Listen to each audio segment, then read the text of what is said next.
Hey guys, welcome back to another late-night historical ramble. You know the drill. Lights off.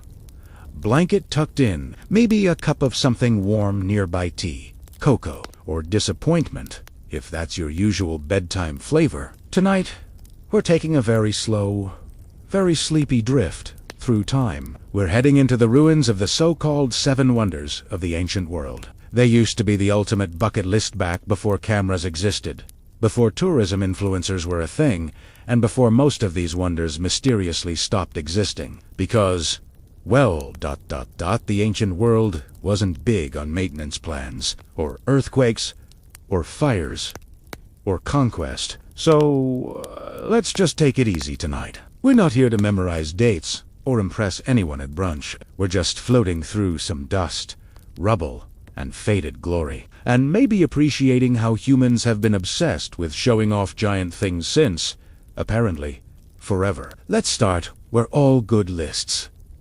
Do the very first wonder, the one that said, yeah, we can definitely outbuild nature. The Great Pyramid of Giza. The Great Pyramid is the only one of the seven still technically standing, which, let's be honest, makes it the overachiever of the bunch. Completed around 2560 BCE. For Pharaoh, who clearly decided tombs should be less understated grave and more hay. Please see this from space. It stood for thousands of years, surviving plundering, erosion, and every species of human stupidity in between. The fun part. For a long time, we actually had asterisk.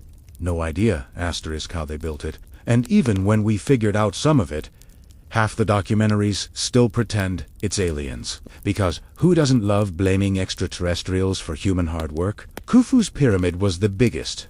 But let's not forget, he had company his son Khafre. And grandson Menkaure also built pyramids. Those smaller ones beside it, yeah, they're basically the family's humble brag alternative. Plus, the Sphinx got thrown in. You know, just to say, dragons, no. Cats.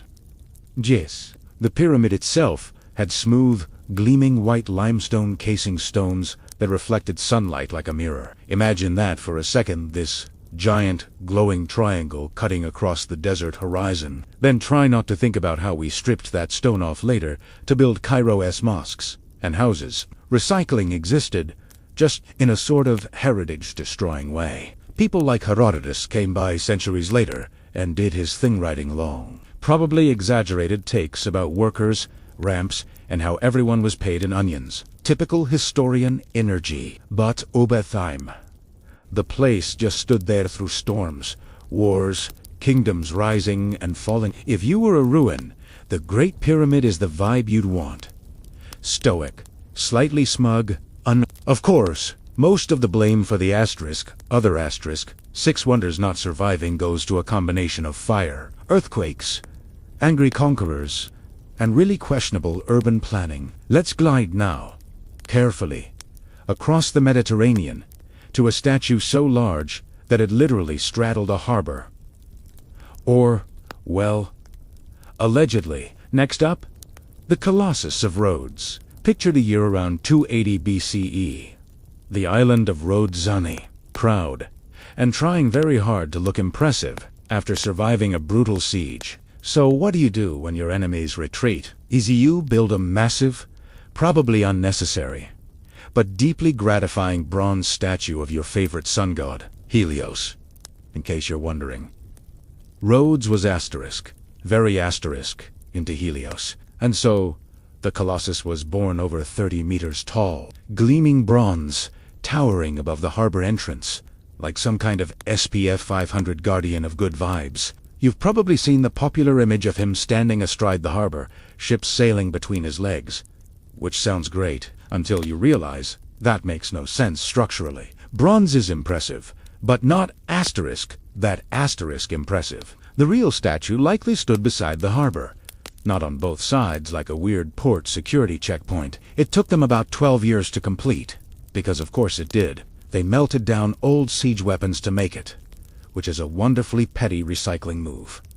Hey, you tried to destroy us? Thanks for the material, we'll make it into our giant god now. But then, as with most brilliant ancient ideas, nature had opinions. After just 56 years blink, and Yomasitan earthquake hit Rhodes. The statue snapped at the knees and crashed to the ground, which, irony aside, must have been spectacularly loud asterisk. Imagine a 100-foot god face-planting into the harbor mud.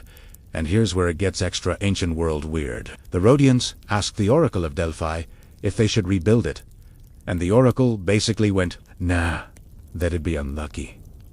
So, for almost 900 years, they just left the wreckage lying around, bronze limbs, twisted metal, toe fragments all scattered like an enormous celestial corpse.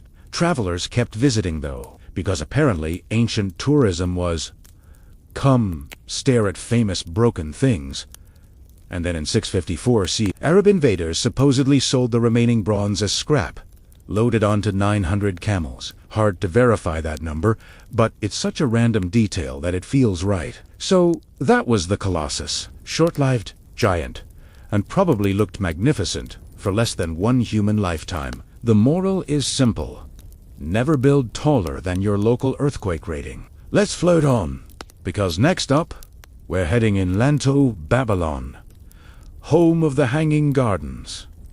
If they ever existed. Now, the Hanging Gardens of Babylon are everyone's favorite, maybe fake wonder. According to ancient writers, it was this lush, green paradise built by King Nebuchadnezzar II for his homesick wife, who missed the mountains of her homeland. Cute story, romantic even. Except, we've never actually found proof it existed. No ruins, no irrigation system. Nothing. The descriptions came centuries later from Greek historians who had, you guessed it, never seen it themselves. Classic. They wrote about a tiered garden with waterfalls, trees, and flowers, so vividly described it sounded like a dream. If it did exist, its engineering would have been insane, massive stone terraces with a pumping system to lift water from the Euphrates River, creating a man-made evergreen oasis in the middle of a desert. Babylon itself was already spectacular, with its gates and ziggurats and slightly egotistical inscriptions. I am Nebuchadnezzar, King of Kings. Sure you are, buddy. The gardens might have been in Babylon or, according to newer theories, in Nineveh, under King Sennacherib of Assyria, because ancient historians loved mix-ups. Wrong kingdom, wrong century, right vibes. Either way, the image stuck. And even now, Hanging Gardens of Babylon just asterisk sounds asterisk too good not to believe. History often runs on that kind of faith, a kind where everyone knows it might be fake, but it's too poetic to let go. So, whether it was real or a collective ancient hallucination, it's still one of the most famous absent wonders ever, which feels about right for humanity, celebrating something we probably imagined. Let's keep gliding, still half dreaming, toward a quieter place now. Egypt again, but not pyramids. This time, we're going to meet a lighthouse, a graceful marble skeleton that guided the ancient world through fog and flame, like the Lighthouse of Alexandria. All right, still here. Nice! If you're lying there, half asleep, and wondering whether you've somehow enrolled in a nighttime archaeology course, that's exactly what this is. Tonight, you're basically auditing Ancient Wonders 101. The Oops, It Fell Down edition. We've drifted across Babylon's imaginary gardens. Now we're pulling gently, almost lazily, toward the coast of Egypt again. The Mediterranean laps quietly, and Terra Itis, the Lighthouse of Alexandria. This was no humble watchtower. It was more like, what if we built a skyscraper 2,000 years early, purely because we can? The lighthouse, also known as the Pharos of Alexandria, was built on a small island just off the coast. Some team around 280 BCE. Ptolemy the First started it, and Ptolemy II finished it, because these rulers absolutely loved naming everything after themselves. But okay, credit where it's due. This one really worked. The Pharos stood over 100 meters tall, one of the tallest man-made structures on Earth for its time. That skyscraper territory back when most buildings were still figuring out what a second floor looked like. It was built in 3 tiers, a square base and octagonal middle section, and the cylindrical top wrapped in statues and stone detail that probably screamed royal show-off energy. At the very top was a giant mirror that reflected sunlight by day and firelight by night, guiding ships into the grand harbor of Alexandria. The world's first real lighthouse. You can almost imagine sailors spotting it from miles away, feeling safe, and thinking, "Ah, yes, that's civilization, and probably taxes." It wasn't just a beacon, it was a statement. If you saw the Pharos, you knew Alexandria mattered. It was a glowing signature saying, "We're rich, organized, and extremely into Greek architecture." For centuries, it worked wonders. Then nature came knocking again. Earthquakes in the 10th, 11th, and 14th centuries slowly brought it down. By the time the last tremor hit, the proud marble tower had crumbled into sea-worn rubble. Interestingly, divers have found huge blocks and statues underwater near the coast, proving it wasn't just a legend. Its remains literally became the foundation for a medieval fortress, the citadel of Cabet. So, the Pharos technically still exists. It just changed outfits. Alexandria's light went out, but its reflection stayed in architecture, language, and imagination. Every time we say Pharos or phorology to mean lighthouse science, yes, that's an actual word. We're still echoing this ancient spark. Let's leave the coast now and drift inward again, toward Anatolia. Modern-day Turkey. Because no ancient world list is complete without overcompensation, and the Temple of Artemis at Ephesus fits that perfectly. Ah, yes, the Temple of Artemis, the ancient equivalent of a celebrity mansion. The kind that people visited just to say. It's huge, it's expensive, and it might fall over one day. But wow! Dedicated to Artemis, the goddess of the hunt and, somewhat sarcastically, chastity, the temple was rebuilt multiple times. Because apparently, fire and bad luck really loved it. The first version was destroyed by flooding around 700 BCE. The second, burnt down by a man whose entire claim to fame was literally asterisk, burning down the temple asterisk. His name was Herostratus, and he did it purely for attention. And yes, ancient authorities were so disgusted they made it illegal to even say his name. Naturally, that ensured his fame forever. Humans have not changed. Anyway, they rebuilt again. And this time they went big. More than 100 marble columns, each almost 20 meters high. Some were carved, others sculpted with grand mythological scenes. The whole complex glittered with gold and intricate art that made other temples look like rural shrines. Visitors like Antipater of Sidon gushed that it was more beautiful than any sight he'd ever seen, including the pyramids, which, considering those were still shiny white limestone back then, says a lot. For 2 centuries or so, the temple flourished. Pilgrims came, worshippers gathered, vendors no doubt overcharged tourists, the usual holy economy. Then came 356 BCE, Herostratus's fire, version 2.0 of the temple. Later, Alexander the Great offered to pay for its reconstruction on one condition: his name must be inscribed on it. The Ephesians politely declined. Because saying no to divine ego had to start somewhere, they did build it again on their own.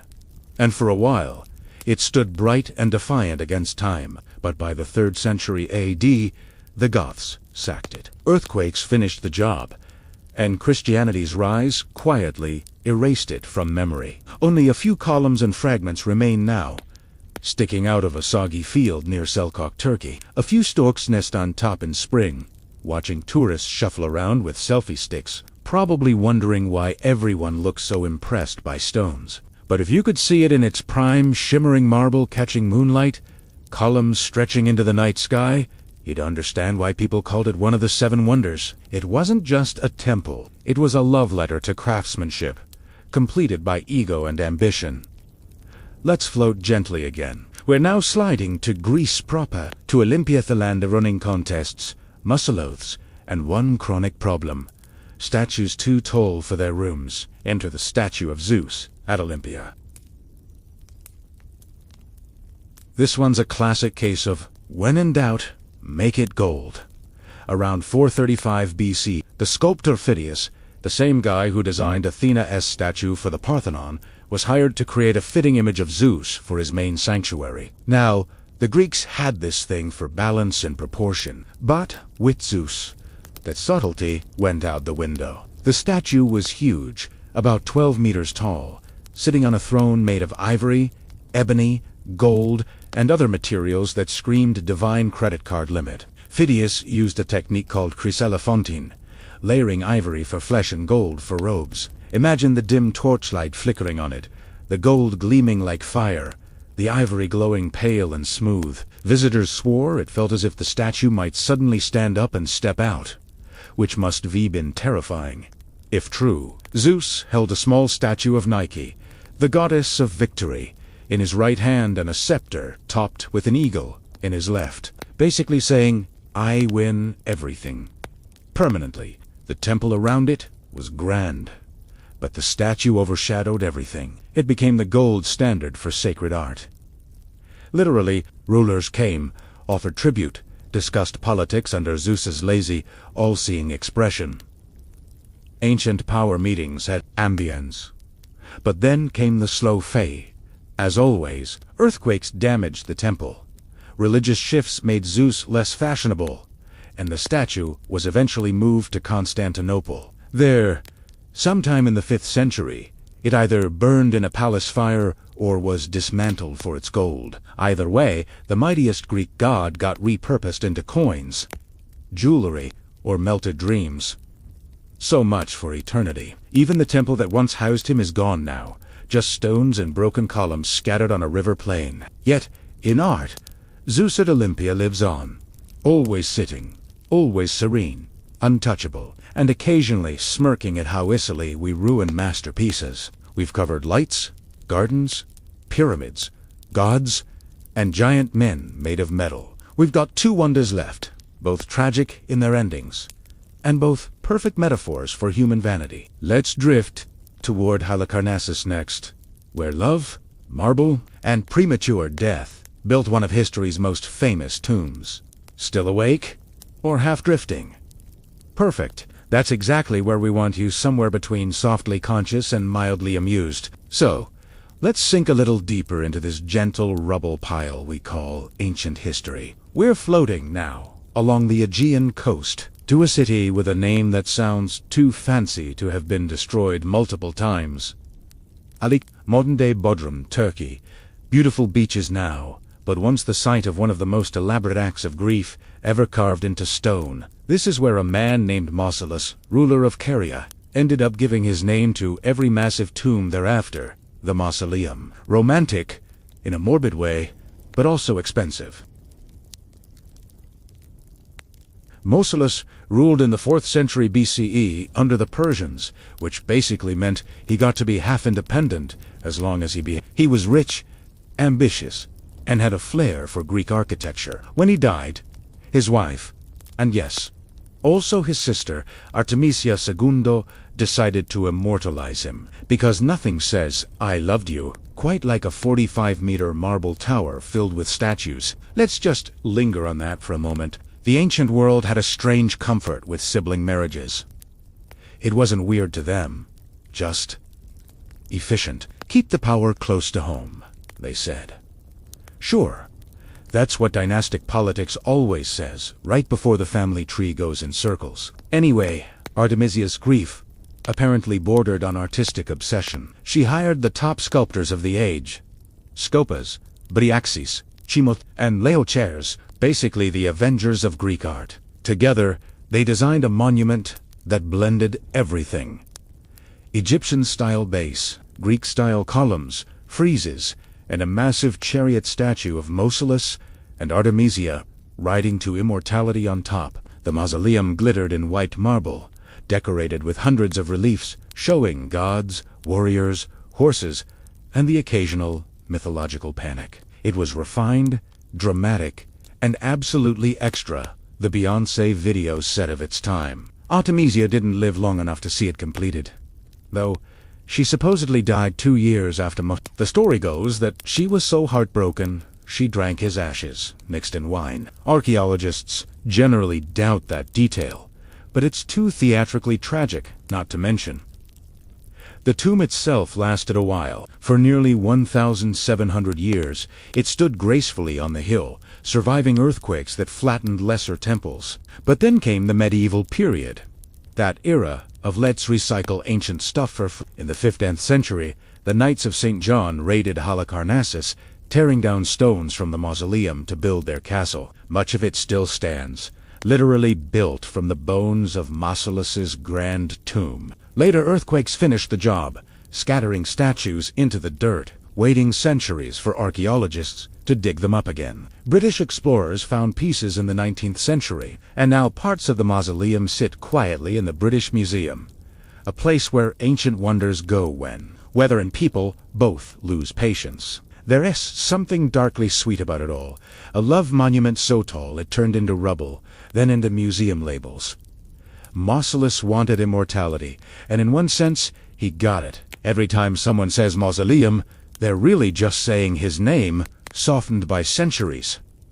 Eternal enough, in its own subtle way. Let's drift onward now to a different kind of destruction. Less romantic, more angry mob energy. Because next up, we re-heading to Ephesus again, where a goddess stood tall until one night of pure chaos undid her. The statue of Zeus had already burned, but another great cult statue met a similar end, that of Artemis. After the temple was rebuilt, it hosted a colossal image of the goddess herself, draped in robes, arms outstretched. Her chest covered with rows of what ancient writers described as multiple breasts, symbolizing fertility. Real talk. Modern scholars think there might have been bull testicles. The ancients did love symbolic accessories. She stood over her worshippers in polished gold and ivory, watching centuries come and go. But by the 4th century AD, when the Roman Emperor Theodosius banned pagan worship and declared Christianity the only legal faith, her followers had dwindled. A story, probably exaggerated, says that St. John himself led the destruction of the idol, shattering it as her temple fell silent. Whether or not that's true, the result was the same. Paganism faded, devotion shifted, and Artemis's 1,000-year run ended quietly, echoing in dust. The statue didn't just represent a goddess, it was a world order, a way of thinking where gods lived in stone and ruled through beauty. When it fell, so did that idea. But don't worry, this isn't getting too heavy. We still have one wonder left, the one all poets love to exaggerate. One travelers claimed you could see shining across the Mediterranean if you squinted dramatically. The statue is Zeus's spiritual twin, the final act in our ancient wonder lineup, the Colossus's closest cousin, the lighthouse's metal brother. The statue, everyone agrees, was too extra for its own good. Let's move calmly to our last ancient marvel, the statue of Zeus's emotional follow-up. No, not literary, but the same flavor of hubris. We're talking about the final wonder, the one that lasted longest, and arguably the only one that delivered on its promise. The pyramids did that already. So this one tried to match it in spiritual height, and that would bring us to the tomb again. Except this time, it's not about love. It's about misplaced legacy. The mausoleum was personal grief. The next one is collective vanity, the ultimate marble mega-project gone wrong. But before we move on, let's just pause. Imagine ancient Halicarnassus in moonlight, the mausoleum rising like a shimmering tower, torches flickering along its colonnade, people whispering, the sea beyond it quiet, a king asleep beneath marble, a queen buried beside him. Their sculptors now long forgotten, but their work remembered, if mostly through British museum lighting. There's a strange calm in realizing how all wonders eventually share the same fate: collapse, ruin, repurposed display. All right, let's take one final float across ancient Asia Minor, the last stop on our world tour of hubris and earthquakes. We're going to see what used to be the pride of Rhodes, now long gone to the sea, but shining still. In myth, the lighthouse had its glow, the mausoleum had its love story, the last wonder had sheer attitude. Welcome, Bike Night Scholar. Still breathing softly, still here with your blanket half tangled around you like a confused toga. Good. Because we're down to the end now, the final ancient wonder, the closing credits of an era that dreamed in marble and woke up in dust. Tonight's last guest appearance comes from Rhodes, an island that once strutted across trade routes, fond of sunlight and self-importance. Because why not? The Rhodians had earned it. They'd survived sieges, made money, flirted with art, and, in a move classic to human behavior, decided the only reasonable next step was to build something enormous, for no practical reason at all. This, of course, was the Colossus of Rhodes. We've already touched on it before, but let's sink into it properly. The statue was built to honor Helios, the patron sun god of the island. He was their hometown spiritual mascot, tall, golden, radiant, definitely photogenic if cameras had existed. Around 305 BCE, the Rhodians defeated the siege of Demetrius, who had left behind massive war machines. What do you do with leftover siege engines? Simple.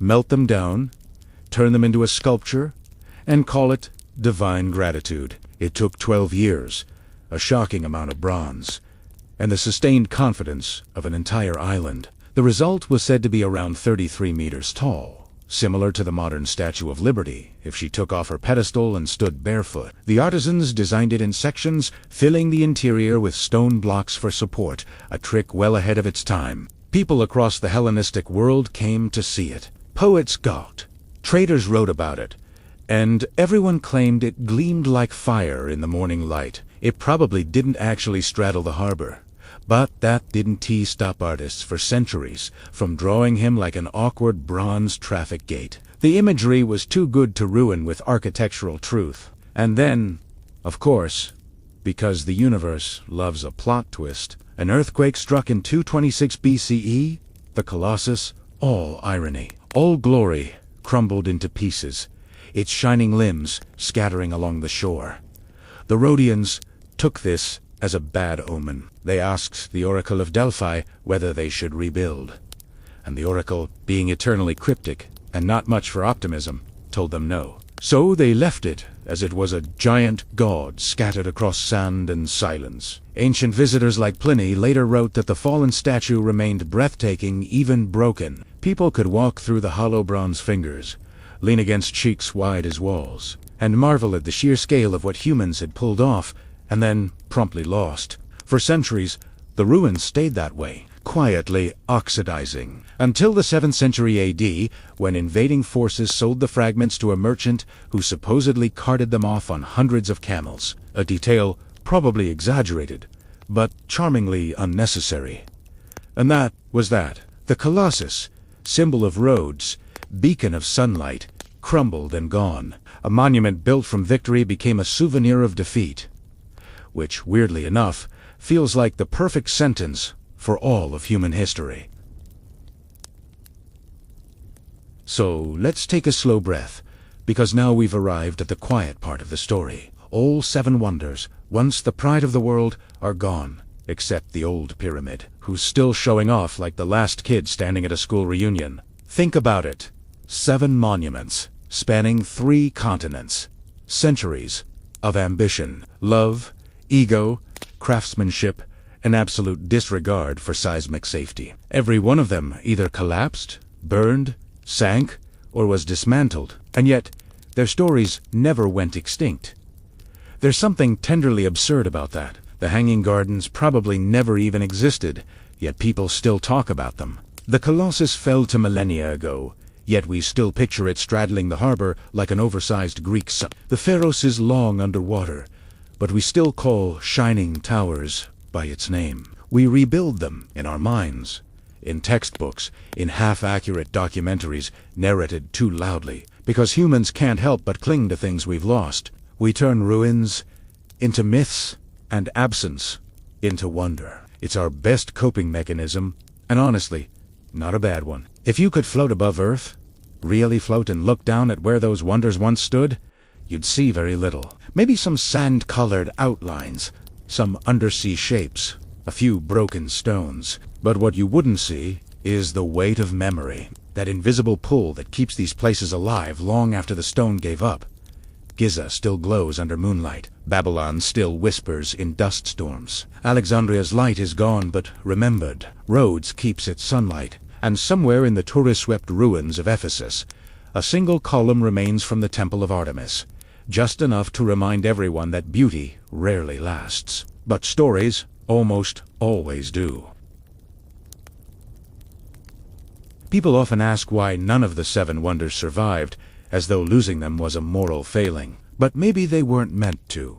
They were statements carved in materials that couldn't possibly withstand centuries of earthquakes, wars, and renovations gone wrong. Their real survival was elsewhere, in the human urge to build again.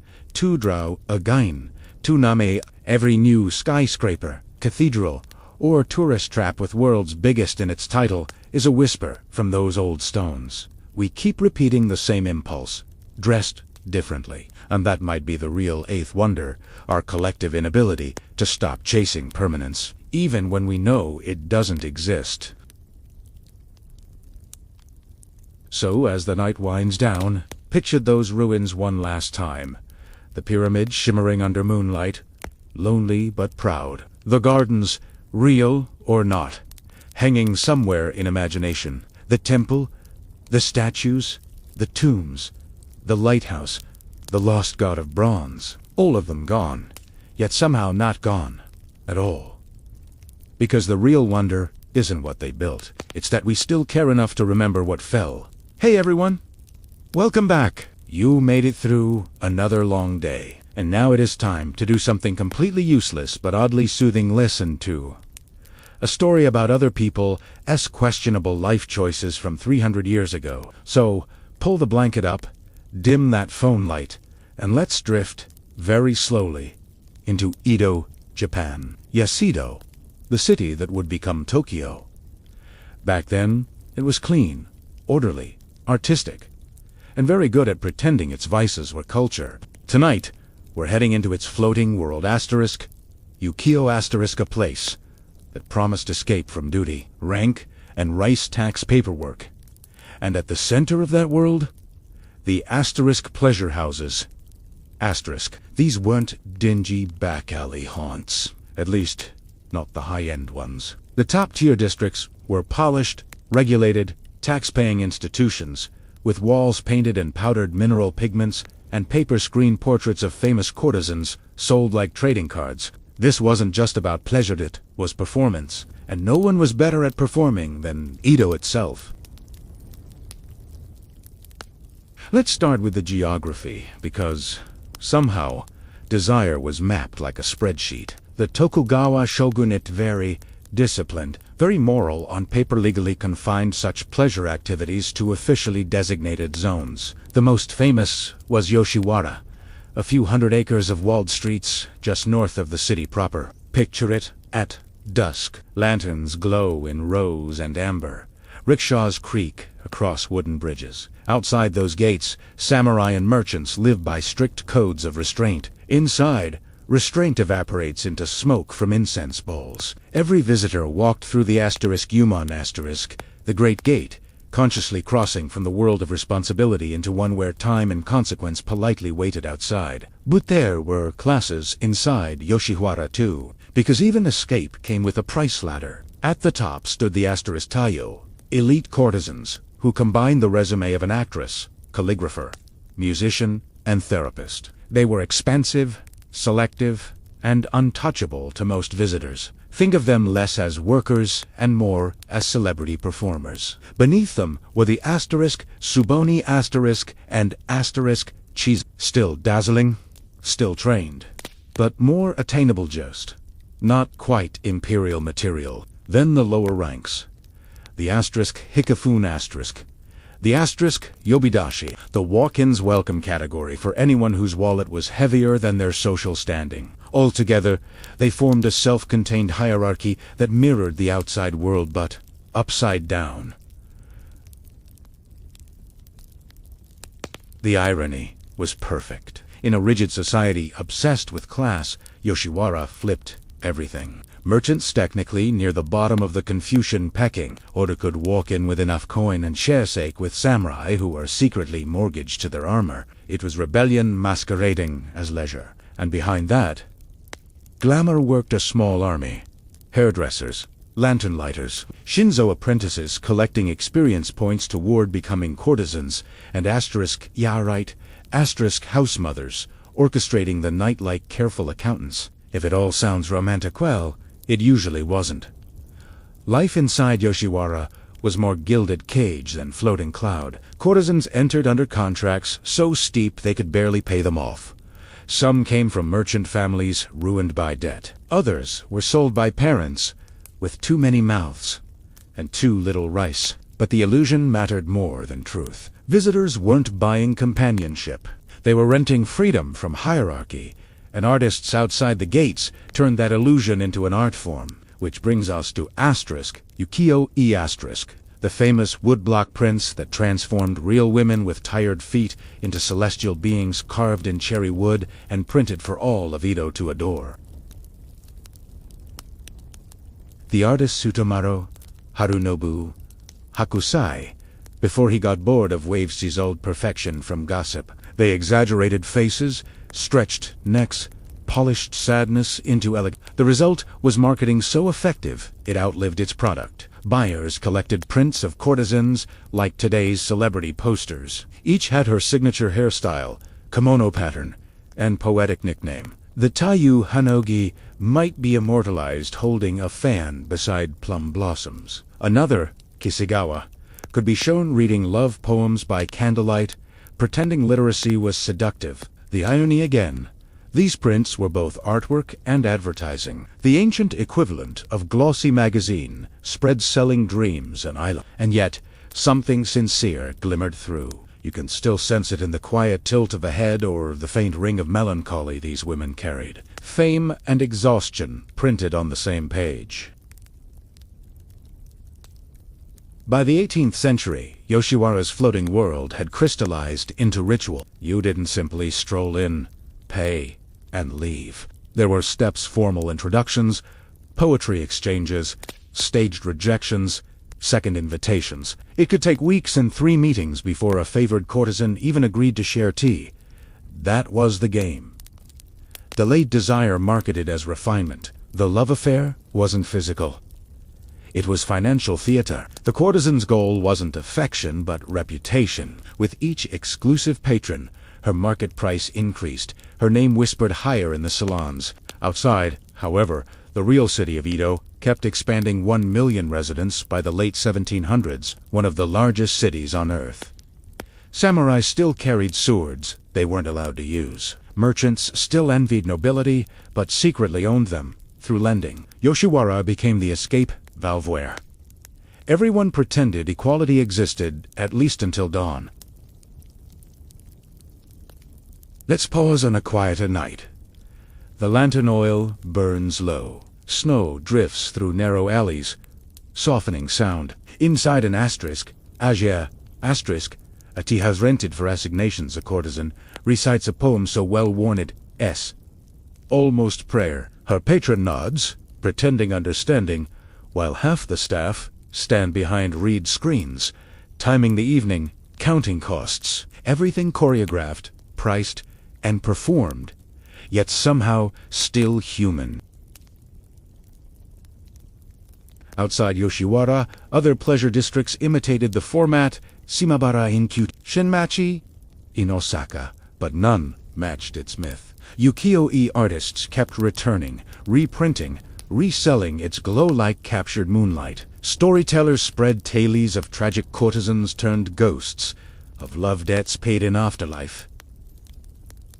Installments, playwrights glamorized the downfall of star couples who fell in real affection and ruined each other economically. Edo audiences loved that blend of pity and spectacle. The phrase *UKIYO*, once Buddhist for sorrowful world, evolved ironically into floating world. The idea being, life is transient, so you might as well enjoy the float. And that's the contradiction that made the culture endure. Behind every sigh of silk on tatami mats lurked exhaustion. Behind every print, a ledger. Behind every rising lantern, the smell of fish markets not far away. Let's drift, gently now, into the second layer of the floating world, the one made not of courtesans, but of painters, writers, and the admirers who never stepped through the gates, yet spent careers imagining what happened inside. Because, in Edo, art didn't observe reality. It replaced Italiano. Hey again. Still with me? Good. Because now we re-slipping deeper into ise dim lantern ave past the painted faces and narrow canals into the quieter rooms, where the myth of the pleasure houses was drawn, written, and sold to a fascinated city. This was where illusion met marketing. Every pen stroke, every woodblock carven, every whispered haiku contributed to a creative economy powered by longing. Edo didn't hide its fantasies, it franchised them. So let's meet the artists who turned transient moments into eternal prints, and the writers who pinned courtesans to paper like butterflies under glass. The *UKIYOE asterisk artists were the influencers of their time, though they didn't get sponsorship deals unless you count sake. They worked in cramped workshops that smelled of ink, rice paste, and constant deadlines. Katsushika Hokusai. We know today for asterisk, the Great Wave asterisk, but before his late-life ocean obsession, he spent years designing brothel calendars. That is, right calendar art to track government holidays, layered with smiling courtesans named things, like Plum Blossom or Morning Dew. A wholesome combination of paperwork and temptation. Utamaro, meanwhile, specialized in portrait prints called asterisk bijang.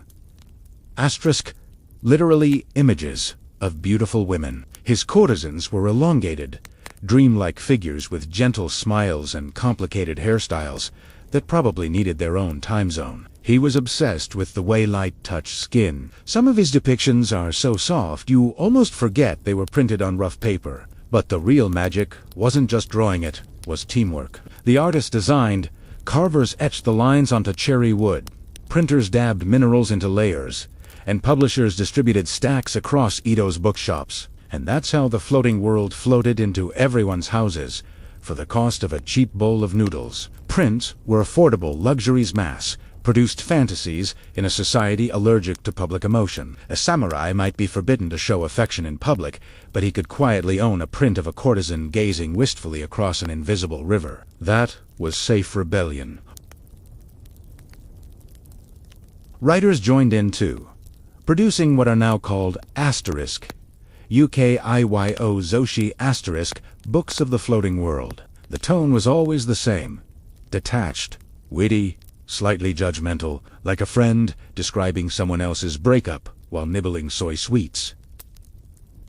Aihara Sakaku became the pioneer of this. A merchant by birth, he mastered turning gossip into literature. His stories chronicled the courtesan districts, their romance, their debts, and the absurd lengths men went to for one night of conversation. One of his lines practically sums up Edo morality.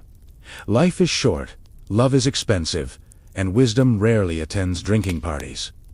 Readers loved it. These stories offered the thrill of transgression with the safety of distance. You could sigh at doomed lovers from your tatami mat without ever risking your savings or your reputation. And while the pencils and brushes were busy glamorizing the courtesans themselves were equally aware of their fame. Many adopted stage names, borrowed from poetry or the seasons. They became walking poems in layered silk, quoting verse 2. Clients who understood maybe half the words, but nodded anyway. A single teiyu could make or break a tea house's reputation. When one retired or died, it was headline material. People wept. Memoirs circulated. Sometimes artists preemptively printed her farewell portrait the month before she actually left, just to stay ahead of the competition. These women were trained far beyond conversation. They played shamisen, wrote calligraphy, debated poetry, and knew exactly how not to offend anyone important. Their poise was their armor. Behind all that elegance, though, the exhaustion showed in the details: brown ink corrections and ledgers, record of debts, lists of gifts owed to housemasters. Still, they kept smiling through every bruise because the art demanded it. Now, before this sounds too grand, let us not forget the other side of Yoshiwara the prince that didn't end up framed in museums. Yes, those ones, *shunga, literally spring pictures. Erotic prints so detailed, they make Renaissance oil paintings look shy. They weren't crude, they were strangely methodical. Hairpins perfectly arranged, kimonos swirling like mathematical spirals, anatomically over-enthusiastic, but aesthetically exact. Everyone owned at least one. Samurai officers tucked them into travel trunks. Married couples used them as visual guides. Doctors studied them as anatomy aids. The government occasionally tried banning them, then quietly gave up because the officials liked them too much. The artists painted affection as theatrical choreography intertwined, exaggerated, occasionally acrobatic, but always serene. Nobody in those prints looked hurried. It was the same message as Yoshiwara itself. Pleasure should appear effortless, no matter how exhaustingly staged. And that brings us back to the core of Edo culture itself. From the kabuki stage to the courtesan's tea room, everything operated as theater. Private emotion was dangerous, so people crafted entire subcultures of pretend emotion instead. Kabuki actors often visited Yoshiwara, and Yoshiwara's stars occasionally mirrored kabuki poses in their portraits. There was even a running joke among Edo's gossip networks that you couldn't tell if a famous courtesan was imitating an actor or if the actor was imitating her. That, apparently, was the point. Identity became costume. The floating world didn't promise truth. It specialized in beautifully printed lies. Yet, within those lies were whispers of change. Merchants were getting richer, samurai poorer. The illusion of class stability was cracking. But Yoshiwara made it look graceful. A bankrupt samurai could pretend wealth for one evening. A merchant could act noble without breaking the law. Even the government viewed it pragmatically. Better people spend their frustrations in lantern-lit establishments than start actual revolts. Yoshiwara, in its soft, glowing way, helped keep Edo peaceful. It was the ideal formula of control-chaneled decadence. Now and then, natural disasters reminded everyone that illusion was fragile. Fires swept through Yoshiwara repeatedly, burning half the district to ash. Strangely, those were also the busiest seasons for artists, who saw renewal in flames. Every rebuilding became a chance for reinvention. New courtesans, new prints, new stories, and each time the district rose again, the word floating gained another shade of irony. Imagine it a calm summer night. Across the Sumida River, you can hear laughter echo between tears. A poet adjusts his candle. Sketching metaphors about cherry blossoms that everyone understands aren't really about trees. Somewhere, a painter mixes vermilion to capture the color of lips he will never see again. Because his model has aged past the prime, his publisher prefers art and yearning, forever balancing between reality and ritual. Tomorrow's Edo will wake up early, sweep the streets, and pretend all this never happened. But tonight, the floating world drifts unmercifully irrelevant, serenely dishonest, endlessly fascinating. Let's follow it just a little further, next time, into its twilight, when moral reform and modernization began to close the gates of Yoshiwara forever. Welcome, bike-drifting traveler. You've made it through silken corridors and ink-scented studios. Now we're gliding into twilight because, like every performance that outlives its applause, Edo's floating world eventually met its closing act. The scene doesn't open with fireworks, but with quiet reforms, rising taxes, and men in over-polished armor writing new rules for other people's leisure. The same system that built the pleasure houses also dismantled them, politely, efficiently, and with an impressive lack of self-awareness.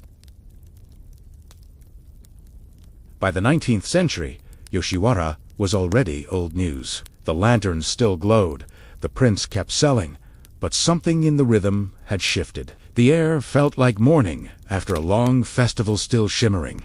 but full of cleanup. Merchants were richer than ever. Samurai, ironically, were drowning in debt. Some had even pawned their swords, which wasn't great for credibility. Edo itself had swollen into a maze of trade shops, bathhouses, and gossip. Meanwhile, the shogunate faced a nervous world knocking on its gates. Western ships appeared on Japanese waters, big and black, and inconveniently armed. People began using words like reform, and reform rarely spares the industries of fantasy.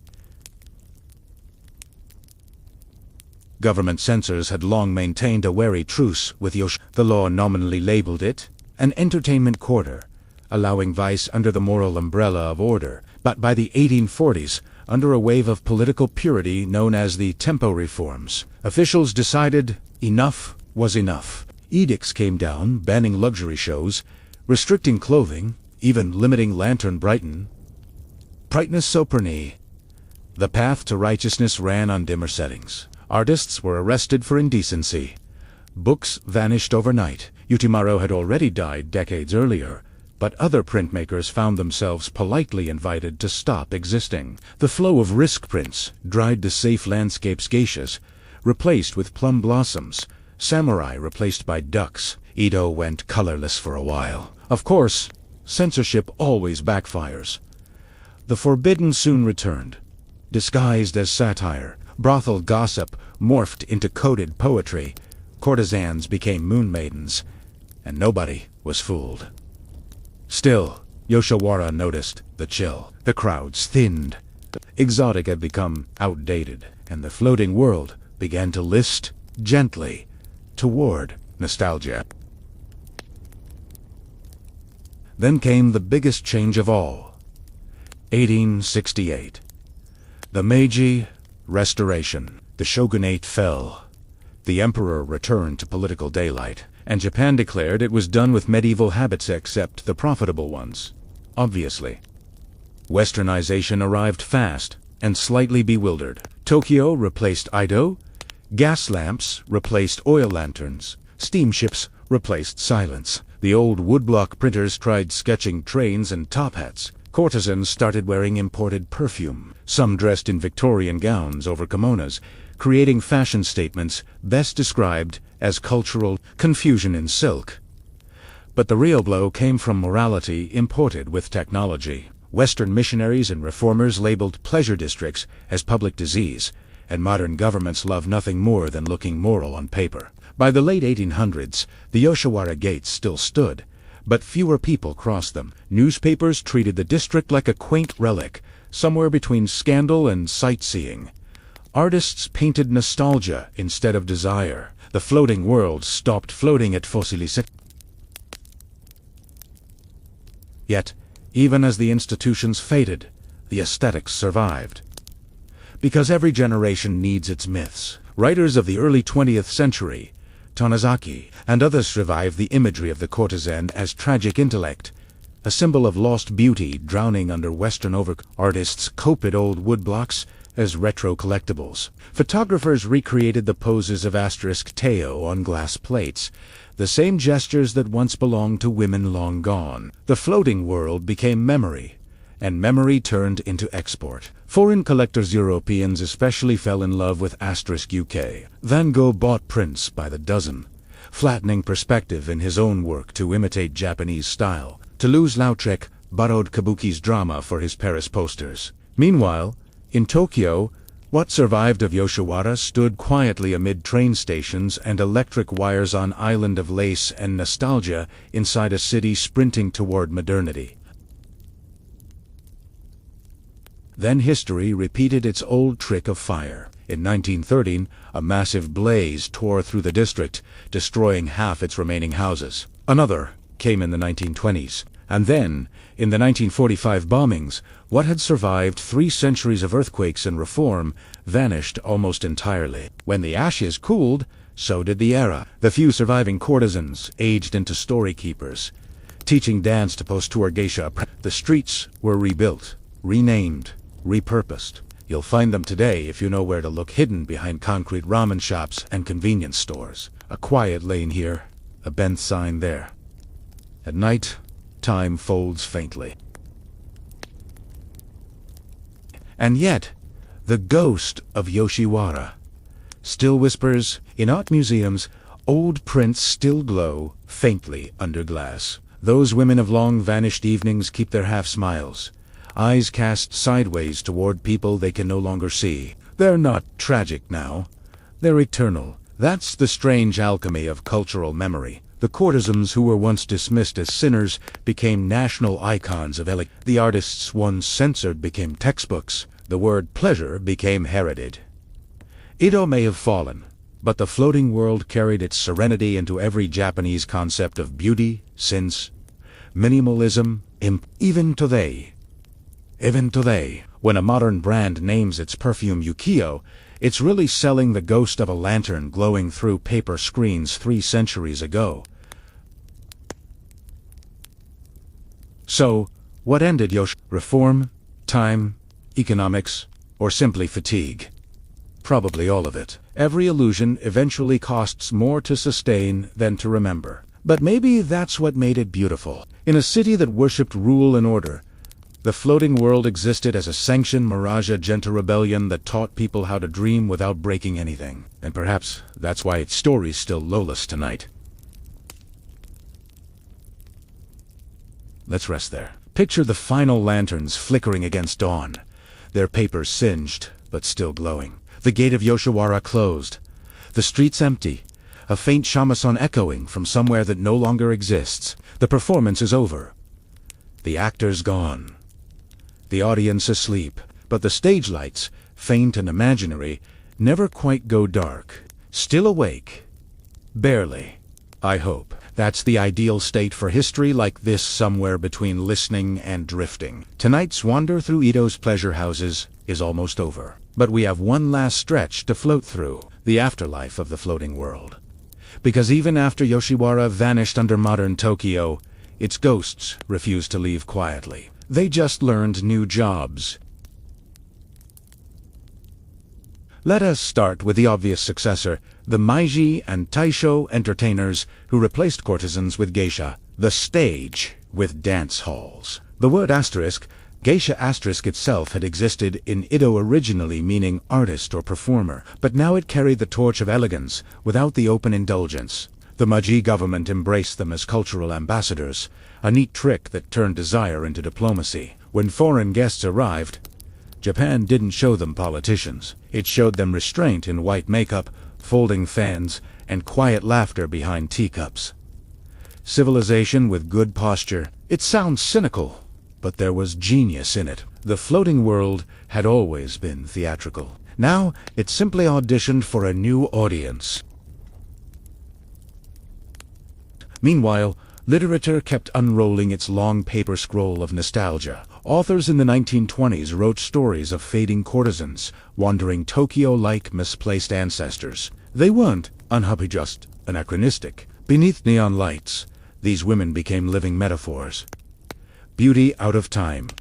Grace standing politely beside telephone wires. It's easy to see why readers loved it. In modern cities, everyone feels out of time sooner or later. Painters and printmakers also revived asterisk UKIYOE asterisk, though woodblocks gave way to lithographs, postcards, and, eventually, photography. The poses stayed the same.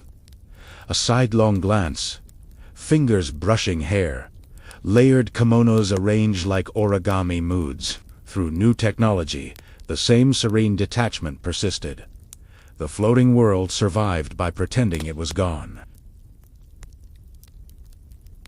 Fast forward a century, and Yoshiwara's name reappears in guidebooks, in music lyrics, in places that mix fact and fantasy. There's nothing left of the original street layout. Yet people still visit, hoping to feel the past. The past, polite as always, doesn't mind being misquoted. Even anime and films recreate lantern-lit alleys that never quite existed. They shimmer with nostalgia for a time when elegance and exhaustion were indistinguishable. Every new version makes the illusion bigger, cleaner, safer. The courtesans become dancers, the patrons poets. It's cultural laundering, but also a kind of love, because memory, too, needs good lighting. Let's pause a moment and imagine we're standing there in 1865, 5 years before it all begins to crumble. The lantern oil is thick, the air smoky with incense. Somewhere, Atayu turns her head, catching your eye for a second before the curtain falls. She doesn't know her world is ending. She just adjusts her sleeve and keeps smiling. Outside, steamships crawl across Tokyo Bay. A new age arriving right on schedule. In between them stands that brief, glowing moment when everything was still painted in indigo and gold. That's probably the real location of Yoshiwara, now not on a map. But in that pause, a quiet breath where beauty pretends permanence for one more evening.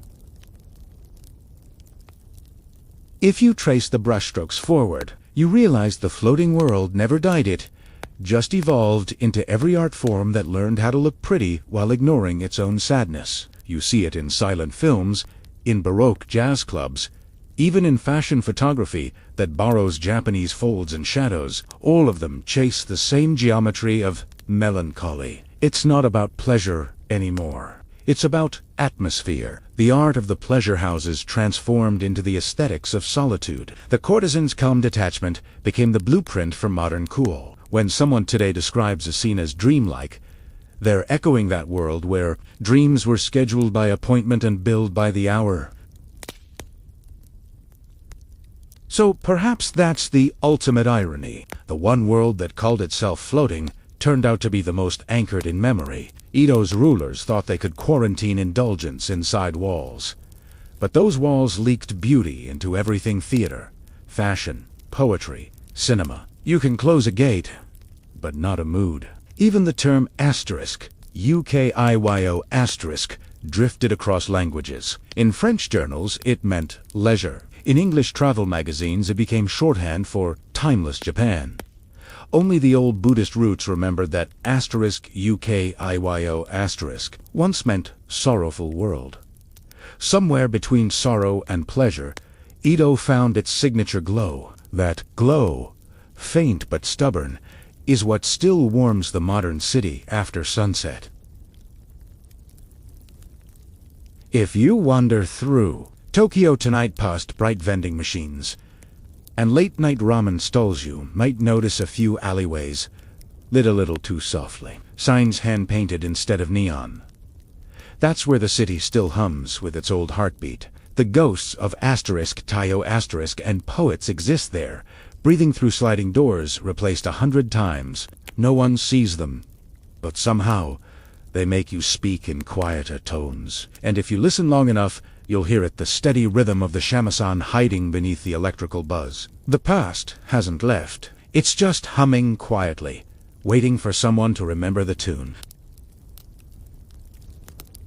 So this is where we leave the floating world. The lanterns dim, the paper doors close. Outside, the wind carries the faint scent of sake and burnt oil, familiar and distant. Maybe that's the real lesson of Edo's secret art. Nothing ever truly disappears. It only changes costume and keeps dancing. And with that thought, you can finally exhale. The performance is over. The music fading. The city outside asleep. Good night, traveler. Hey guys! Welcome back. You know the vibe. Lights down, everything slightly quiet, and the sound of history you didn't ask for, but now you're stuck with. Tonight, we're heading to ancient Mesoamerica, 2 Kumit temples, limestone courts, and a civilization that decided, for reasons known only to them, to turn sports into ritualized theater with cosmic consequences. So, grab your pillow, breathe. Let the slow hum of the ceiling fan be your crowd noise. Because we're talking about the Maya Ballgame Pok, a game where winning wasn't everything, but occasionally losing was terminal. Don't worry, we're not here for action. We're gliding through legend, through carved reliefs and faded murals, listening for the echo of a heavy rubber ball bouncing under a limestone hoop. The oldest game on the continent, the most confusing too. And yes, people might have died for it, but in style. Let's start by setting the scene. The Maya world, roughly 2,000 years ago. Dense forests, bright birds, cities stacked like stone puzzles. Everything smelled faintly of copal, incense, rain, and wet limestone. Their cities, Tikal, Kopan, Chichen Itza, were mathematical dreams, alignments of temples, altars, and observatories where astronomy wasn't science class, but religion. The gods were exhausting. Rain gods, maze gods, underworld gods who showed up to work even when nobody invited them. And in between all this celestial paperwork, the Maya invented a ball game that folded religion, politics, and sport into one ritual. Because why exercise unless the universe depends on it?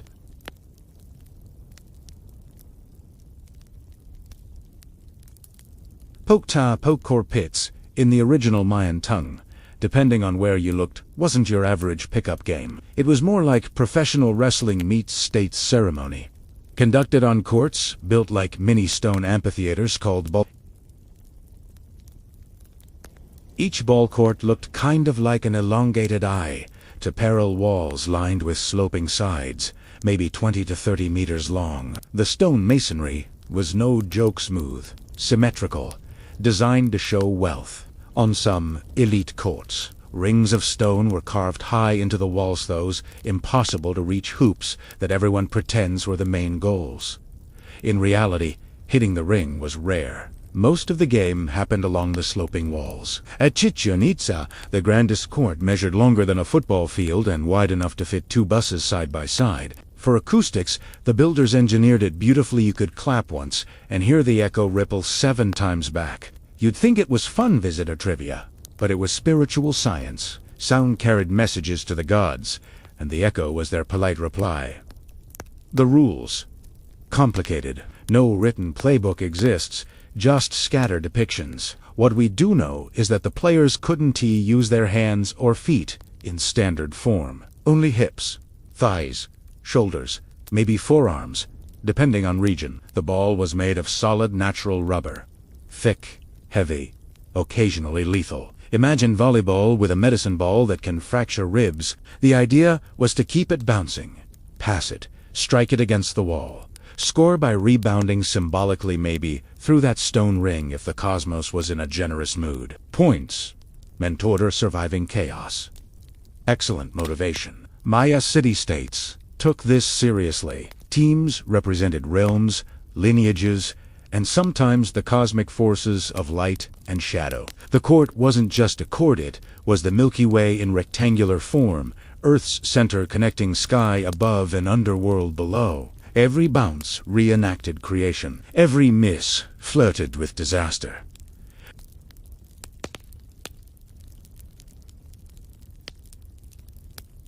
Now, about the deadly part. Yes, the stories of human sacrifice connected to the game are half legend, half historical reality. Early Spanish chroniclers never once to tell an even-tempered story reported that losing teams could be executed. Sometimes winners were sacrificed instead, because honor by death was the highest promotion possible. Nobody can seem to agree, partly because the Maya carved myths and reality together in the same limestone. What we do know is that at Chichen Itza's great ball court, reliefs showed teams standing before decapitated players, serpents of blood curling from their necks, sprouting flowers, maize, or snakes. It's extremely on brand for a culture that saw life and death as a renewable arrangement. The decapitated figure doesn't appear sad. He's already transforming. His blood turning to seeds represented fertility. The act itself wasn't cruelty, but renewal pain repurposed into growth. It was, in their minds, necessary maintenance for the universe. So, next time a modern coach yells, give it 110%, just be grateful percentages aren't ritual substitutions for existence. Players weren't random villagers either. They were trained specialists, athletes, priests, sometimes nobles. Competing wasn't optional fun. It was political display. Mayan rulers staged huge tournaments to settle disputes without open war. Instead of armies, they sent teams. Imagine heads of state deciding territorial control over a sweaty hip ball match. Spectators filled surrounding terraces. Merchants sold tamales and chocolate drinks. Nobles wagered ornaments, feathers, maybe human captives. The roar of the crowd mixed with conch horns, drums, and the heavy percussion of the ball. To outsiders, it looked festive. To participants, it was theater under regulation of the gods. Lose balance, maybe lose a rib. Win, possibly ascend to heaven, or, depending on the local mood, ascend in a less metaphorical way via blade. The line between ceremony and sport blurred beautifully. No one could really separate prayer from play. The ball itself was sacred. The Maya produced latex from native rubber trees, mixing it with sap from morning glory vines, a miraculous chemical reaction centuries before anyone invented lab goggles. The mixture produced a bounce like modern synthetic rubber. Players shaped it into spheres that could weigh up to 4 kilos. You'd need body armor, which, luckily, they wore padded belts, called yokes, leather and cloth protectors around hips and thighs. Sometimes elaborate carved markers, mimicking stone versions for ritual show. Helmets existed in variants, though practicality often lost to aesthetics. You had to look divine. Even if your collarbone disagreed, those yokes, sometimes made of jade or stone for ceremonial versions, became extraordinary art pieces. Archaeologists find them buried under temples, their surfaces carved with images of deities, maize, and serpents. They symbolize life rhythm itself, objects of prayer disguised as sports gear. Let's breathe a little. The night air of a Mayan court would be thick with humidity and torch smoke. Drummers beat slow rhythms.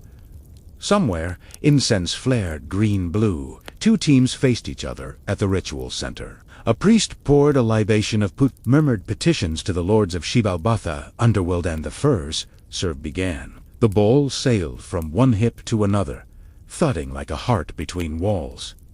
Spectators fell silent, because in that sound, the dull echo between limestone slopes, they heard the retelling of creation.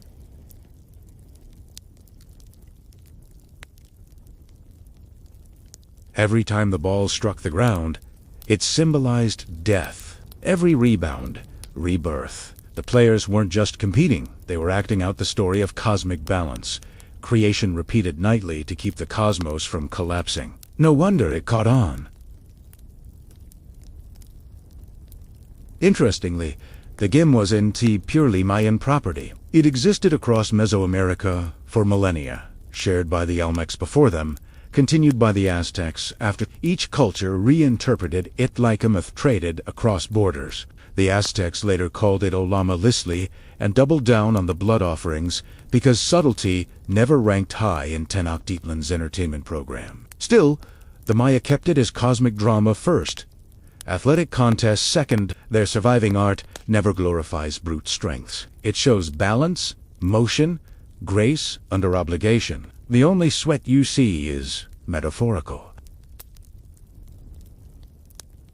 Let us drift to Copan, in modern Honduras. The ball court there is smaller but exquisitely precise, framed by carved macaw heads. The rulers of Copan treated ball games as official events to mark succession or alliances. Think royal wedding meets playoff finals, except with incense instead of sponsorship deals. One famous king, Waxakla Hum Uba Aka Awil, whose name translates beautifully to something like 18 images of cake. Awil, because numbering gods was a thing, commissioned new courts to cement his legitimacy. His reign ended poorly when a rival captured and beheaded him, which historians noted felt a little poetic given his favorite sport. The connection between leadership and the ball game was constant. Rulers portrayed themselves in ballplayer gear, holding symbolic balls carved with skull motifs, claiming they too kept the universe in rotation. You could say the Mayan idea of government accountability involved more sweating and ritual beheading than modern ones, but the intention was the same: keep things moving, keep the sun rising. Through every city, from Guatemala's highlands to the Yucatan forests, ball courts multiplied. Archaeologists have counted over 1,300 across Mesoamerica, some tiny village ones barely fit for players, others monumental enough to host entire ceremonies. Every corner of the civilization carried that same layout: the eye-shaped field, the sloping walls, the silent symmetry. Inscriptions show they weren't only for blood, they were for diplomacy, rituals of renewal, maybe even community fairs. One court at Tonina depicts captives lined up watching the game, a reminder that mercy was negotiable, but if the sport had danger, it also had beauty. Unlike gladiatorial shows, Pok-ta-Pok relied on skill, rhythm, teamwork. Watching it must have been hypnotic. The repetitive thud of rubber, the measured crouching stances, the bounce blast between walls, all echoing the heartbeat of a civilization obsessed with psychos. As centuries passed, empires rose and fell, but the game didn't vanish completely. It adjusted, like the seasons. After Spanish conquest, friars condemned it as pagan. Courts were abandoned, used as quarries for churches. Yet in remote villages, echoes survived. Children still played rubber ball games without the theology. In parts of modern Guatemala and Belize, descendants have revived a symbolic version, using hips again, passing history from one generation's muscle memory to the next, because sometimes heritage doesn't need translation, it just needs movement. So tonight, as you drift off, imagine that court again, the dim flicker of torchlight, that heavy ball hovering mid-air like a planet. Two players diving sideways, the echo rolling outward into forest darkness. Somewhere beyond, a priest closes his eyes, whispering thanks that the universe still bounces. We'll pick it up next time on another slow, sleepy trip, because the Maya didn't just play a game. They wrapped an entire cosmos around it, then left it humming in stone for us to find. Still here. Perfect. Let's keep floating. The night's hushed, maybe the fans humming low. Perfect backdrop for one of history's oldest origin stories, disguised as a game rulebook. Because see, the Maya didn't invent Pok-ta-Pok just for fun. They believed it came straight from the gods, or rather, from two overachieving brothers who accidentally played their way into mythological chaos. Their tale unfolds in the asterisk, Palpova asterisk, the sacred book of the Keish Maya. Think of it as part epic, part family therapy session, and part sports commentary for the underworld. It begins long before the Maya we know, when the sky and earth hadn't quite decided on boundaries. Somewhere in that half-formed world, two brothers, the hero twins, Hun-Hunapu and Vyukub-Hunapu, loved playing ball. That's it. Their first character trait was athletic enthusiasm. They built a court near the entrance to the underworld, asterisk Shabalba asterisk, and played so loudly that their noise drifted down through caves and rivers until it reached the ears of the lords of death. Now, these were deities who hated being disturbed. Asterisk Shabalba asterisk wasn't hell exactly, just bureaucracy with a side of dental pain. The lords sent messengers to tell the twins to come down for a friendly game, which, in mythological terms, is a solid red flag. Hun-Hunapu and Vyukub-Hunapu went politely, because saying no to gods never ends quietly. Down they trudged through trials full of dark houses, scorpions, and sarcasm. Predictably, it didn't go well. They were tricked in every round, sacrificed, and buried beneath the ball court of the underworld itself. The gods kept their heads as trophies because, apparently, divine decorum has limits. But this is mythology, so loose ends resurrect themselves. Hun-Hunapu's head, still hanging from a tree like a very questionable fruit, managed to spit into the hand of a passing maiden Squick, the daughter of a death lord. One divine pregnancy later, she gave birth to the new hero twins Hunapu and Zibelonk. From the start, these two were trouble. Clever, playful, and slightly smug. They discovered their father's ball gear hidden away and started playing against same sport, same enthusiasm. Naturally, history repeated itself. The noise reached Xibalba. Same invitation, this time with even more spite. The twins accepted, only they were smarter. Their descent through asterisk Xibalba Asterisk reads like the oldest instruction manual for dealing with authority by strategic politeness. Each trial, they flipped the script. When told to spend a night in the dark house, they lit cigars shaped from fireflies and nodded through till dawn. When commanded to sacrifice themselves, they did and resurrected the next morning, casually. The Lords of Death hadn't seen that strategy before. And then came the underworld ballgame. The gods of death, lined up in decorative skull helmets. The twins, in simple gear.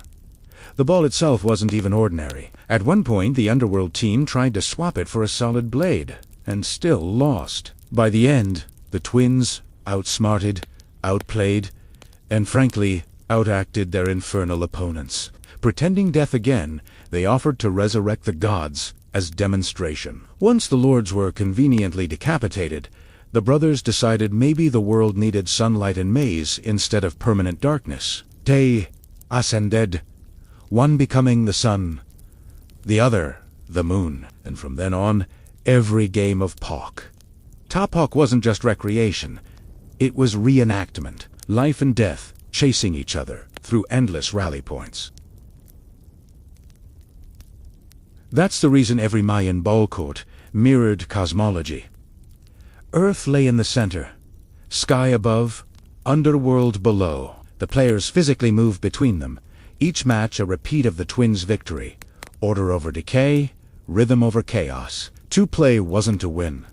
It was to participate in cosmic maintenance, keeping reality balanced, one bruised hip at a time. It's tempting to treat this as pure myth, but the Maya blurred myth and law almost happily. Kings modeled themselves after the twins. Ritual players were called companions of Hunahpu. Courts were dedicated using offerings shaped like decapitated skulls, not as horror, but as gratitude. Even the structure of the court itself became architectural theology. The central alley symbolized the living world. The sloped sides represented descents to Shibal-Ba. The stone rings, the portals linking heaven to earth. Every bounce echoed the mythic arc from descent to rebirth. You weren't watching sport, you were sitting beside eternity's stage. Let's picture it again. The tournament begins. The first thud of the rubber ball rings out. The players move with ritual gravity, hips and shoulders steering fate. Each strike an echo of a story everyone already knows.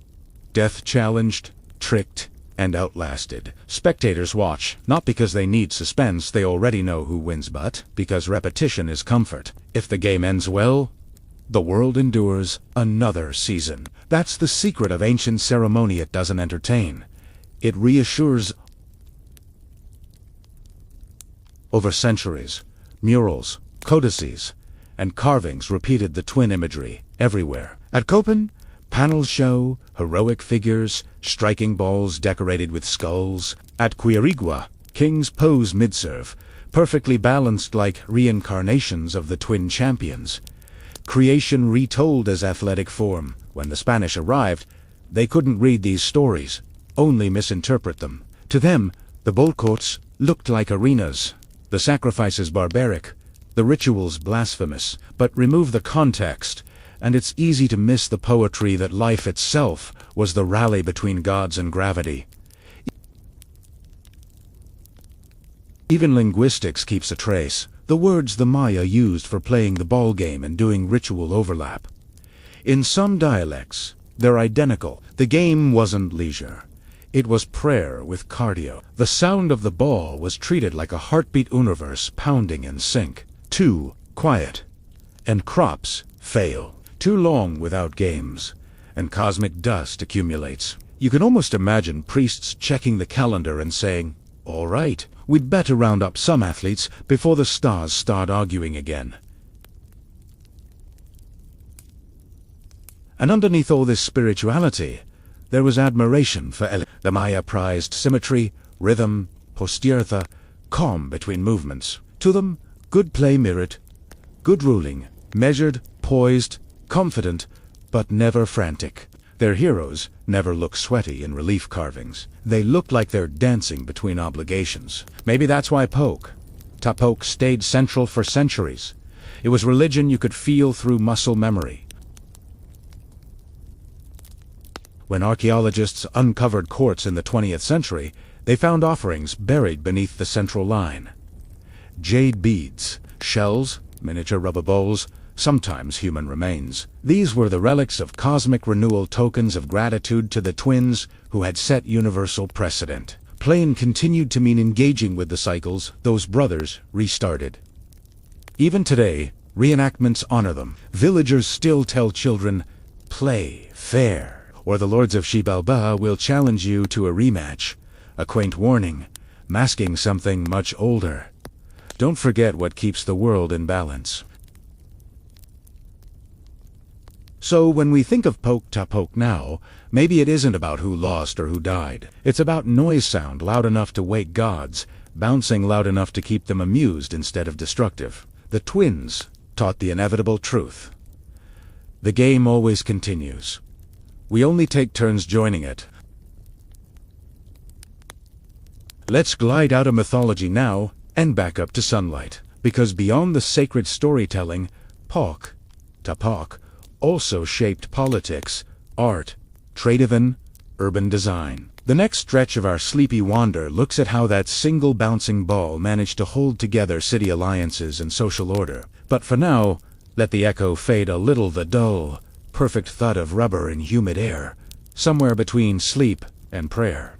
Welcome back, half-awake historian. Now that we've traveled through the mythic underworld with the hero twins, it's time to float into the earthy, practical side of things, where gods shared court space with nobles, and the ballgame quietly ran the political calendar. If the myths gave Pok-ta-Pok its soul, politics gave it a schedule, because for the Maya, the Kemdidanti, Jesmir, the cosmos, it handled earthly disputes before they boiled over into real wars. In a world where everything symbolized something else, even exercise had diplomatic timing.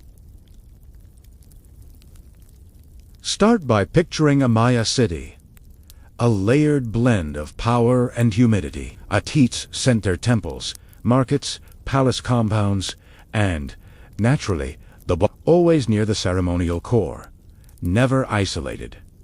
The placement was deliberate. It meant every rally occurred under the eyes of gods and governments simultaneously. When two city-states wanted to resolve tension, trade disagreements, border snubs, accidental human sacrifices gone political, they arranged a game. The stakes weren't land deeds. They were cosmic bragging rights, wrapped in nice metaphors. Victorious cities held moral authority for a while. The losers got spiritual lessons. This wasn't light recreation. Hosting a game required offerings, feasts, and an audience of hundreds. Lining the terraces were nobles wrapped in jaguar skins, merchants pretending calm about their financial bets, and commoners who came mostly because, frankly, divine theater was better than tax collection. Royalty treated the sport like a PR campaign. Inscriptions routinely show kings and princes portrayed hips tilted in ideal posture, often accompanied by captives or divine patrons.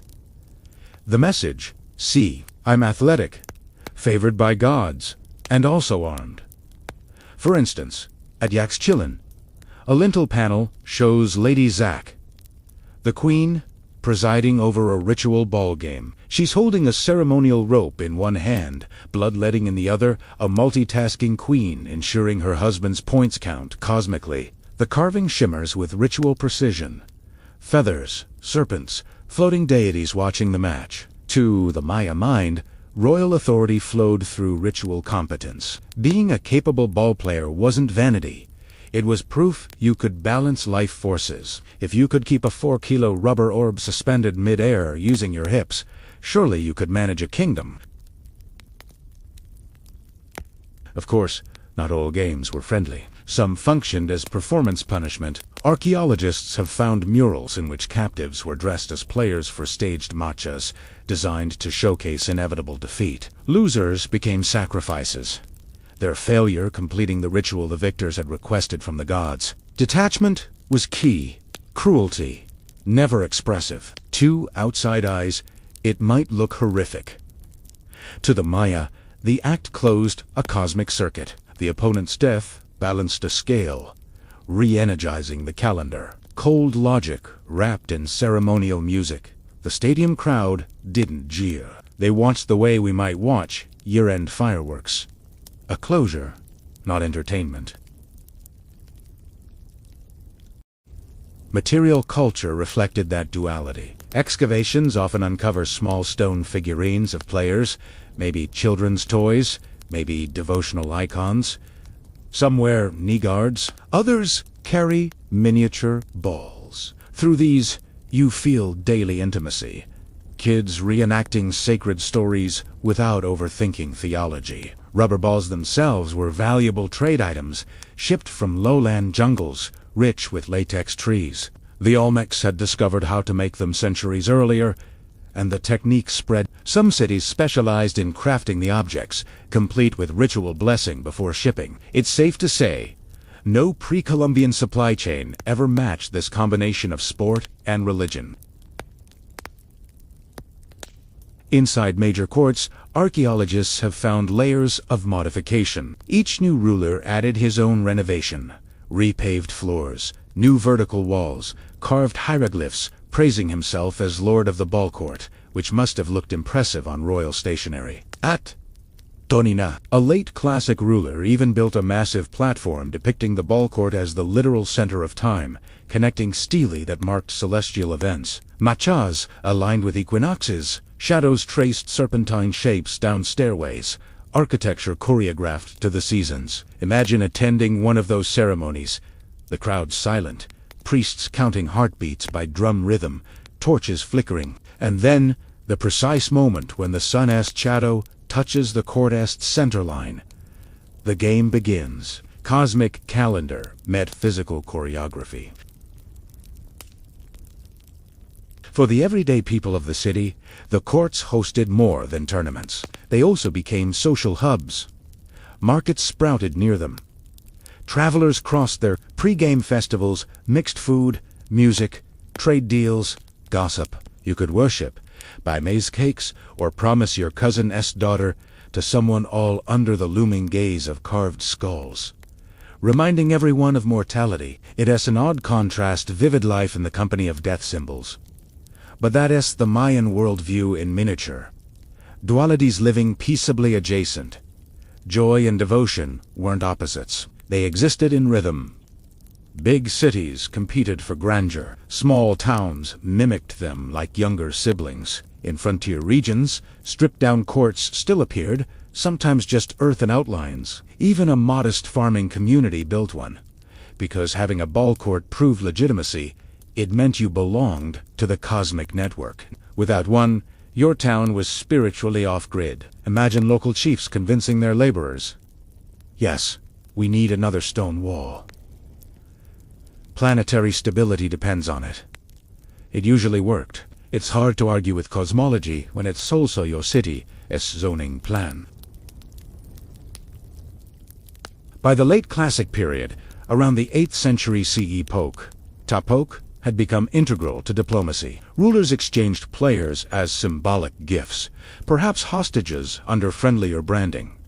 Alliances were celebrated with exhibition victories recorded on steely beside tax records. At Naranjo, a prince named Cake Tilly Chanchok commissioned inscriptions, equating his successful matches with conquests. His scribes literally combined athletic and military verbs, merging them grammatically so that to defeat on the field and to conquer a town were identical phrases. Linguists later noticed and quietly applauded how tidy that sounded.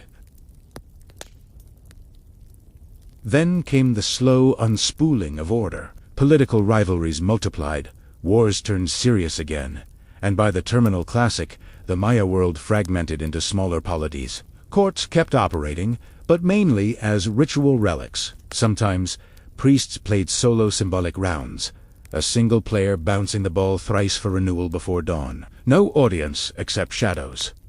The court became temple more than stadium. Silence replaced cheers. Even so, people maintained them, sweeping debris, repainting markers, because abandoning a ball court risked offending the gods, who still liked a good game.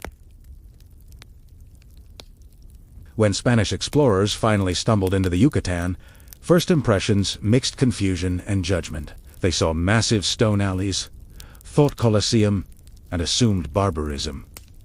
They never heard the echoes properly. Chroniclers like Diego de Landa condensed centuries of layered meaning into a single scandalous line: they play, and the losers are sacrificed.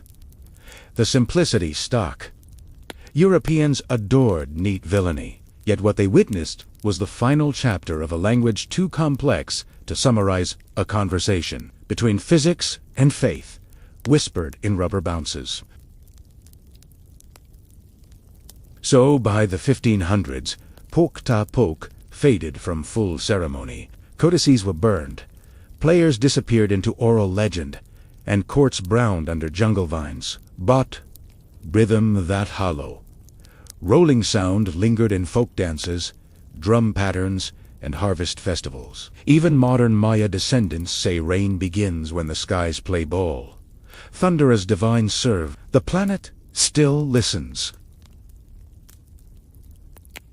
As the torches dim around our imaginary court, you can picture the final game of some unknown city. A few players, the crowd thinning, a priest murmuring in a dying dialect.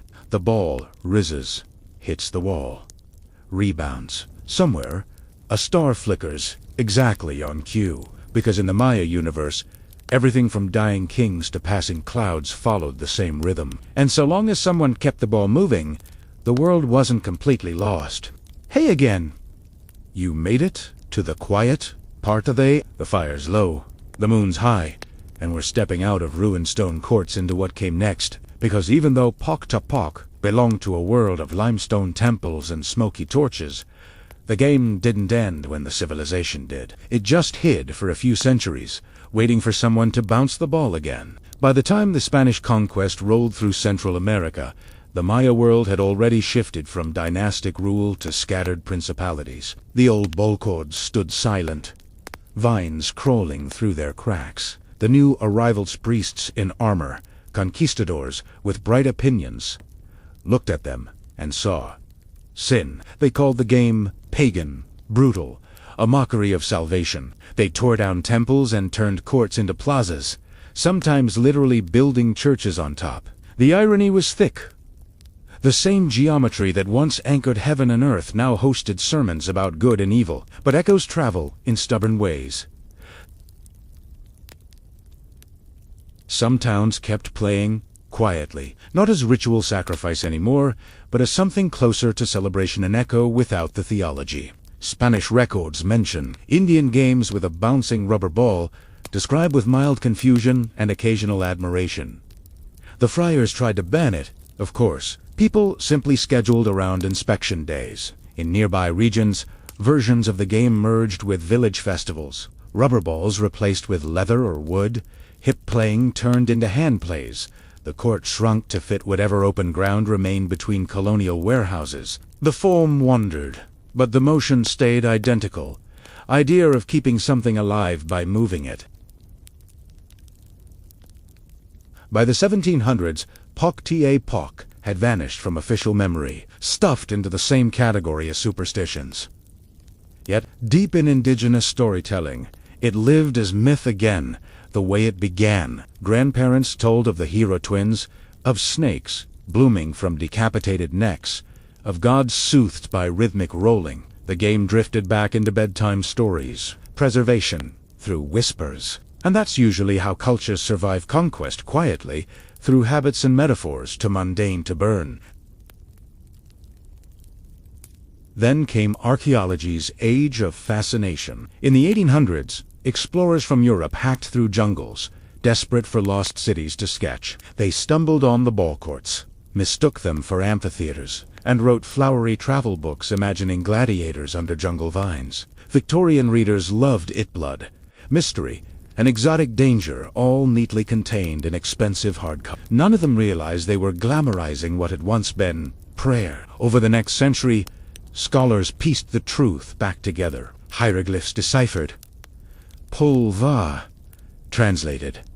And suddenly the old game wasn't barbarism, but philosophy. Academic journals quietly apologized to everyone posthumously. Archaeologists uncovered rubber fragments preserved under jade offerings. The same composition tests showed the Maya were expert chemists long before the Industrial Age. It gave modern polymer scientists pause, a humbling reminder that civilizations without factories sometimes out-engineer those with them.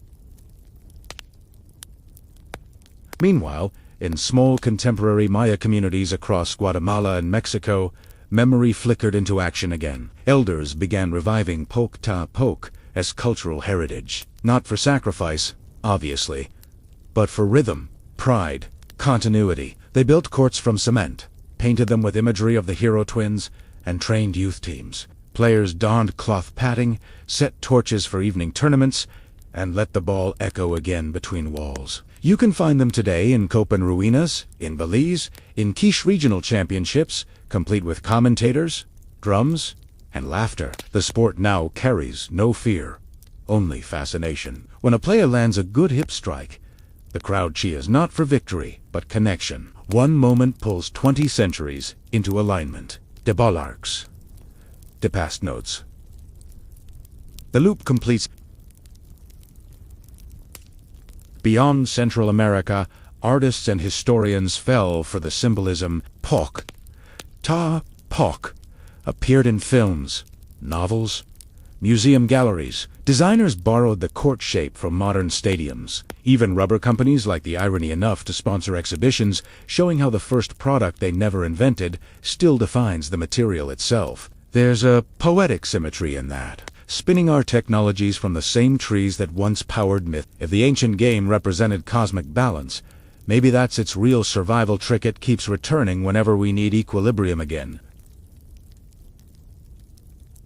Look closely at the modern world, and you can still see faint imitations everywhere. Crowds gathered around rectangles, players chasing spheres across manicured fields. We still measure worth in points, luck, rhythm, applause. The gods we play for change names, but we haven't changed habits. When a stadium erupts at a last-second goal, that collective gasp by S&T, far from the sound that rose beneath Chichen Itza's limestone arches. Maybe that's humanity's oldest addiction. The circle, the chase, the balance between risk and restoration. Bike in Yucatan, archaeologists have noticed something funny. Even though the courts differ in size and ornamentation, their alignment almost always points toward celestial marker solstice paths. Star right. If you look from above, they form a constellation of memory stretching across forests and coastlines. A silent geometry, connecting centuries. And here is the part that feels almost designed for bedtime reflection. Every one of those courts once amplified a single sound, the bounce of rubber on stone, a noise that could travel far enough to echo between walls carved by ancestors we'll never meet. They built acoustics for time travelers, and here we are, still listening. Let's slow to a close. Picture mist curling through temple ruins at dawn. Somewhere, a heron lifts off from the edge of the old court. The ground is wet, the world quiet. You almost hear that faint echo on bounce, then another rolling softly, looking for someone to pick it up. That's Pok-ta-Pok. Now, no longer a tournament or a theology, but a reminder that living itself is a rhythmic act. You drop the ball, you chase it again. Night, morning, rain, sun, it's all one long rally. So, as you settle further into sleep, maybe keep that sound nearby the heavy, slow thud that held up the sky once, because somewhere the gods might still be listening, smiling faintly, grateful that the game hasn't completely stopped. Good night. Hey there! You made it back. That means it's time, again, to dim the lights, exhale full of modern stress, and let history do what it does best, remind you that someone, somewhere, had an even rougher day. Tonight we're heading far back, way beyond castles and corsets into the dry, endless horizons of Central Asia. Imagine the sharp smell of dust, the flash of bronze, the low growl of horses who could probably out-cardio you in their sleep, because this is the story of Tomyris. You might not know her name, but she's the reason several ancient generals never retired peacefully. She ruled a nomadic confederation called the Massagettas, and her claim to fame, beating the most ambitious man alive, Cyrus, the Great of Persia, then serving his severed head a drink. Historical discussions love to debate whether that actually happened. But tonight, we're not grading essays. We're gliding slowly through her world, the quiet before battle, the calm eyes of a queen everyone underestimated. So, settling, the desert winds warm, the fire steady, and somewhere out there a few million sand grains still remember what happened. Let's start at the edges of the known world, the 6th century BCE. Persia, newly organized under Cyrus, was busy swallowing everything in existence. Lydia, Babylon. The Medes, didn't matter who they were. They all got postcards reading, "Welcome to the Empire." Cyrus was efficient, clever, ruthless, perfectly polite about annexation. His empire stretched from the Aegean Sea to the Iranian plateau, and he clearly wasn't planning to stop. Eventually, his gaze slid toward the steppe, where the neat lines of farmland crumbled into horse territory. That's where the Massagettas roamed, semi-nomadic, armor-mad, living off herds and raids, ruled by Tomyris since the death of her husband. Herodotus, our eternal gossip, described them as tall, strong, and hard to invade. They drank fermented mare's milk and considered arrows better conversation than law codes. In other words, not exactly the audience for empire pitches. Cyrus sent word first. Of course, diplomacy, his version of foreplay, a friendly marriage proposal to express unity. He asked for Tomyris's hand, which sounds sweet until you translate from Imperial Greek to political subtext. It basically read, "Marry me, hand over your kingdom, and maybe keep the horsetail banners as souvenirs." Tomyris declined, politely but firmly, like a customer rejecting extended warranty. Cyrus, unaccustomed to hearing no, decided maybe war could fix things. Historians assure us this was standard behavior for ancient men with large armies and smaller egos. He crossed the Araxes River, stepping into her territory with an optimism rarely justified in Central Asia. Tomyris responded, calmly. She warned him first. According to Herodotus, she sent a message that could double as a motivational ringtone. *B, content with ruling your own people. Battle will give you more than enough to satisfy your greed. Asterisk, that's polite step code for asterisk. Turn around before you regret breathing. Asterisk, he didn't. Of course he didn't.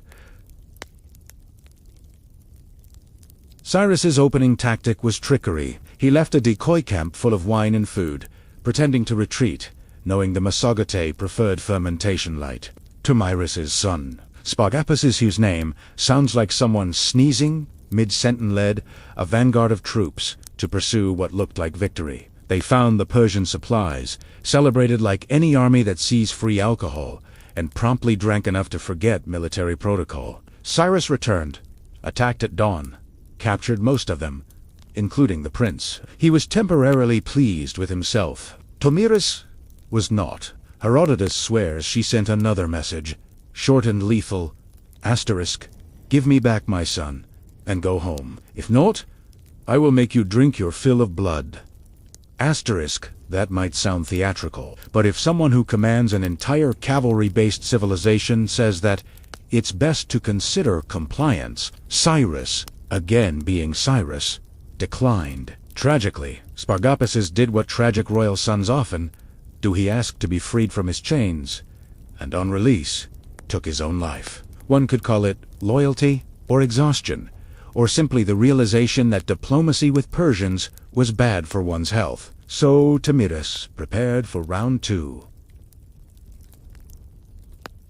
The Battle of the Araxes was fought under an open sky, somewhere near modern Turkmenistan or Uzbekistan, because geography refused clear labeling that day. Cyrus's force disciplined infantry, archers, cavalry with polished armor met the Massagettas on horseback, fast, light, fierce. If you read eyewitness accounts, all written centuries later by people very far away, it was chaos wrapped in dust. Persian arrows darkened the air. Tomyris's cavalry broke through lines again and again, fighting under banners of gold, suns, and wolf tails. Unlike a typical queen cameo, she didn't direct from a tent. Sources suggest she rode into the fray herself. Herodotus notes she was womanly not in counsel or courage, which, translated from ancient Greek sexism, means she scared everyone equally. When the dust settled, Cyrus lay among thousands, his imperial experiment briefly paused by gravity. Tomyris had kept her word. Now for her most quoted moment. The revenge scene that earned her eternal press. She had his body found, severed the head, and ordered it dropped into a wineskin filled with blood. Legend says she spoke softly. Asterisk, drink your fill now, Cyrus, of the blood you craved. Asterisk, no soundtrack, no triumph yell, just practical closure. Then she rode home. Chroniclers love that image because it ties everything into one neat metaphor. Excess, rebellion, poetic justice. Whether it literally happened matters less than the way her name stuck to the story like sand on sweat. Here's the interesting irony. Tomyris disappears from the record after that. No post-battle speeches, no reform programs, not even a sequel invasion. She simply returns to ruling the steppe, which might be the most realistic royal ending ever. No one writes heroic poetry about administrative stability, yet that's probably what followed her. People surviving, grazing, retelling her defiance around campfires. Until the story turned myth. Cyrus, meanwhile, ended up remembered as the Great. Partly because, when later historians realized he lost this one, they quietly changed the narrative to a strategic retreat involving death. Everyone loves a tidy empire memoir.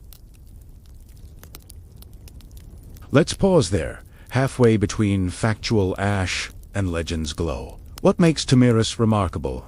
Isn't only the decapitation.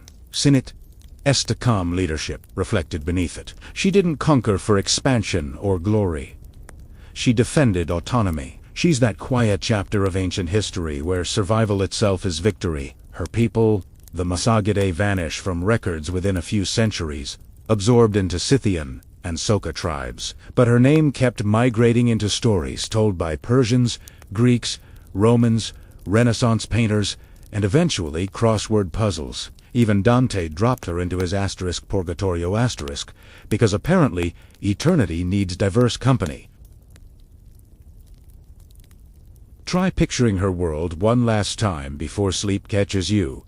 Flat plains glowing bronze under late sun, horses stamping, tents fluttering. A queen in armor that wasn't decorative sits silently, maybe drinking water from a bronze cup, knowing tomorrow always brings another empire testing its limits. For once, history gave the right person the final word short. Fierce and echoing through 25 centuries. Drink your fill. Just before the scene fades, the wind rolls over that forgotten river, carrying bits of dust, and everything slips back into quiet. Still awake. Good. We're easing into the second half, now where real history blurs into legend, and everyone from Greek historians to Renaissance painters takes turns explaining Tomyris as if they all personally met her. Spoiler, none of them did. Once the dust of the Araxes battle settled and Persia buried its dead, you'd think Tomyris's story might fade into the steppe winds. But no. Somewhere in the centuries that followed, she started living a second life inside other people's imaginations. Let's drift quietly through those tellings, from Herodotus' desk to the wood-panelled studios of European painters who really couldn't resist a beheading scene. Our first storyteller is, predictably, Herodotus, the father of history, or, depending on your tolerance for accuracy, the father of travel gossip. Writing around the 5th century BCE, 100 years or so after the events, he included Tomyris in the history's asterisk, almost like an epilogue to Cyrus's career. He described her as decisive, fatal, and morally satisfying, an antidote to empire. For readers used 2 stories where women existed mostly to cause problems. Herodotus's tone was oddly respectful. He doesn't call her barbaric, which in Greek is rare praise. Instead, he sets her up as a moral counterweight. Cyrus's downfall becomes less tragedy, more balance. His ambition meets its mirror in her resolve. Was he recording oral accounts shared by traders? Probably. Was he dramatizing them for narrative flair? Definitely. The Herodotian brand always involved generous seasoning. Later historians and philosophers couldn't resist editing her story to match their own moral lessons. The Roman historian Cassiodorus, writing centuries later, reused Tomyris as a warning about arrogant Cyrus as pride, Tomyris as humility armed with better horses. Christian writers reinterpreted her as an example of divine justice. Neatly trimmed details aside, they admired the vengeance symbolism. By the Middle Ages, Tomyris had transformed from nomadic queen into allegory, the righteous woman restoring cosmic order. There's an interesting irony here. The same Europe that frequently forgot women existed in power before queens started marrying strategically, suddenly adopted this Central Asian warrior as a folk heroine, because apparently historical distance makes competence less threatening. Iconography followed words. In the Renaissance, when scholars rediscovered Herodotus through Latin translations, Tomyris's name re-entered art studios. But by then, Europe's imagination had replaced the steppe with velvet drapes and golden basins. Painters loved drama, and Tomyris provided it conveniently pre-blooded. Piero della Francesca painted her serene and poised, holding Cyrus's head like she'd just finished afternoon errands. Rubens went grander muscles, fabrics, theatrical shadows. Even later, Gustave Moreau turned her into a mystical femme fatale, dripping symbolism and regret across these versions. She slowly morphed from pragmatic ruler defending borders into poetic avenger powered by divine fury. The Massagetei evaporated entirely. By the 17th century, European audiences remembered only the Goblet of Blood. History had become theatre again. Her name also wandered through books of moral instruction. 16th century writers in England and France placed her among the roll call of viragos. Strong women from antiquity used to school noble daughters on bravery, modesty, or sometimes light homicide for justice. Think of her as an ancient example in the long tradition of take lessons, ladies' literature. Always the same paradox, praising her courage while carefully assuring readers that, of course, modern women shouldn't actually lead armies. Meanwhile, scholars who cared about geography kept asking the same question: where exactly was she from? Nobody could agree. Some placed her beyond the Caspian Sea, others near modern Kazakhstan. The uncertainty let every empire claim her as ancestor material. Persians, Turks, even some Russian poets. Everyone wanted Tomyris on their team post-victory. When in doubt, all nations love adopting whoever once defeated someone more famous. During the Enlightenment, she migrated again, this time into opera and politics. Voltaire, that perennial enthusiast of irony, mentioned her in essays about tyranny. For him, she wasn't a barbarian at all. She was an honest queen, proving morality doesn't need civilization's paperwork. Around that period, women salon leaders in France adored quoting Tomyris as proof that leadership wasn't gendered. They conveniently skipped the gore part and emphasized her diplomacy, which, to be fair, did exist right until Cyrus missed the hint. It's fascinating. A woman from the Central Asian steppe became an 18th century feminist mascot in powdered wigs. Imagination, history really does fold neatly when it's comfortable.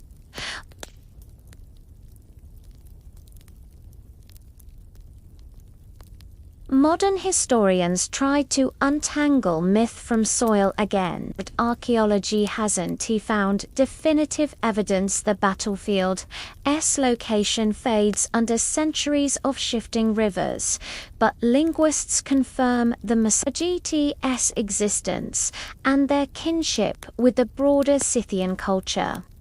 Their women rode, hunted, and occasionally ruled. Herodotus wasn't projecting fantasy when describing warrior queens. He was noting a society where mobility blurred hierarchies. So Tomyris might not have been unique in her skills, only in her timing. A ruler whose defiance intersected with empire propaganda. Cyrus the Great needed a rival worthy enough to make his own legend tragic. She gave him that grace unintentionally. Let's pause in that thought. The way history remembers her depends entirely on whose perspective you stand in. To Persians, she's the misfortune that humbled a conqueror.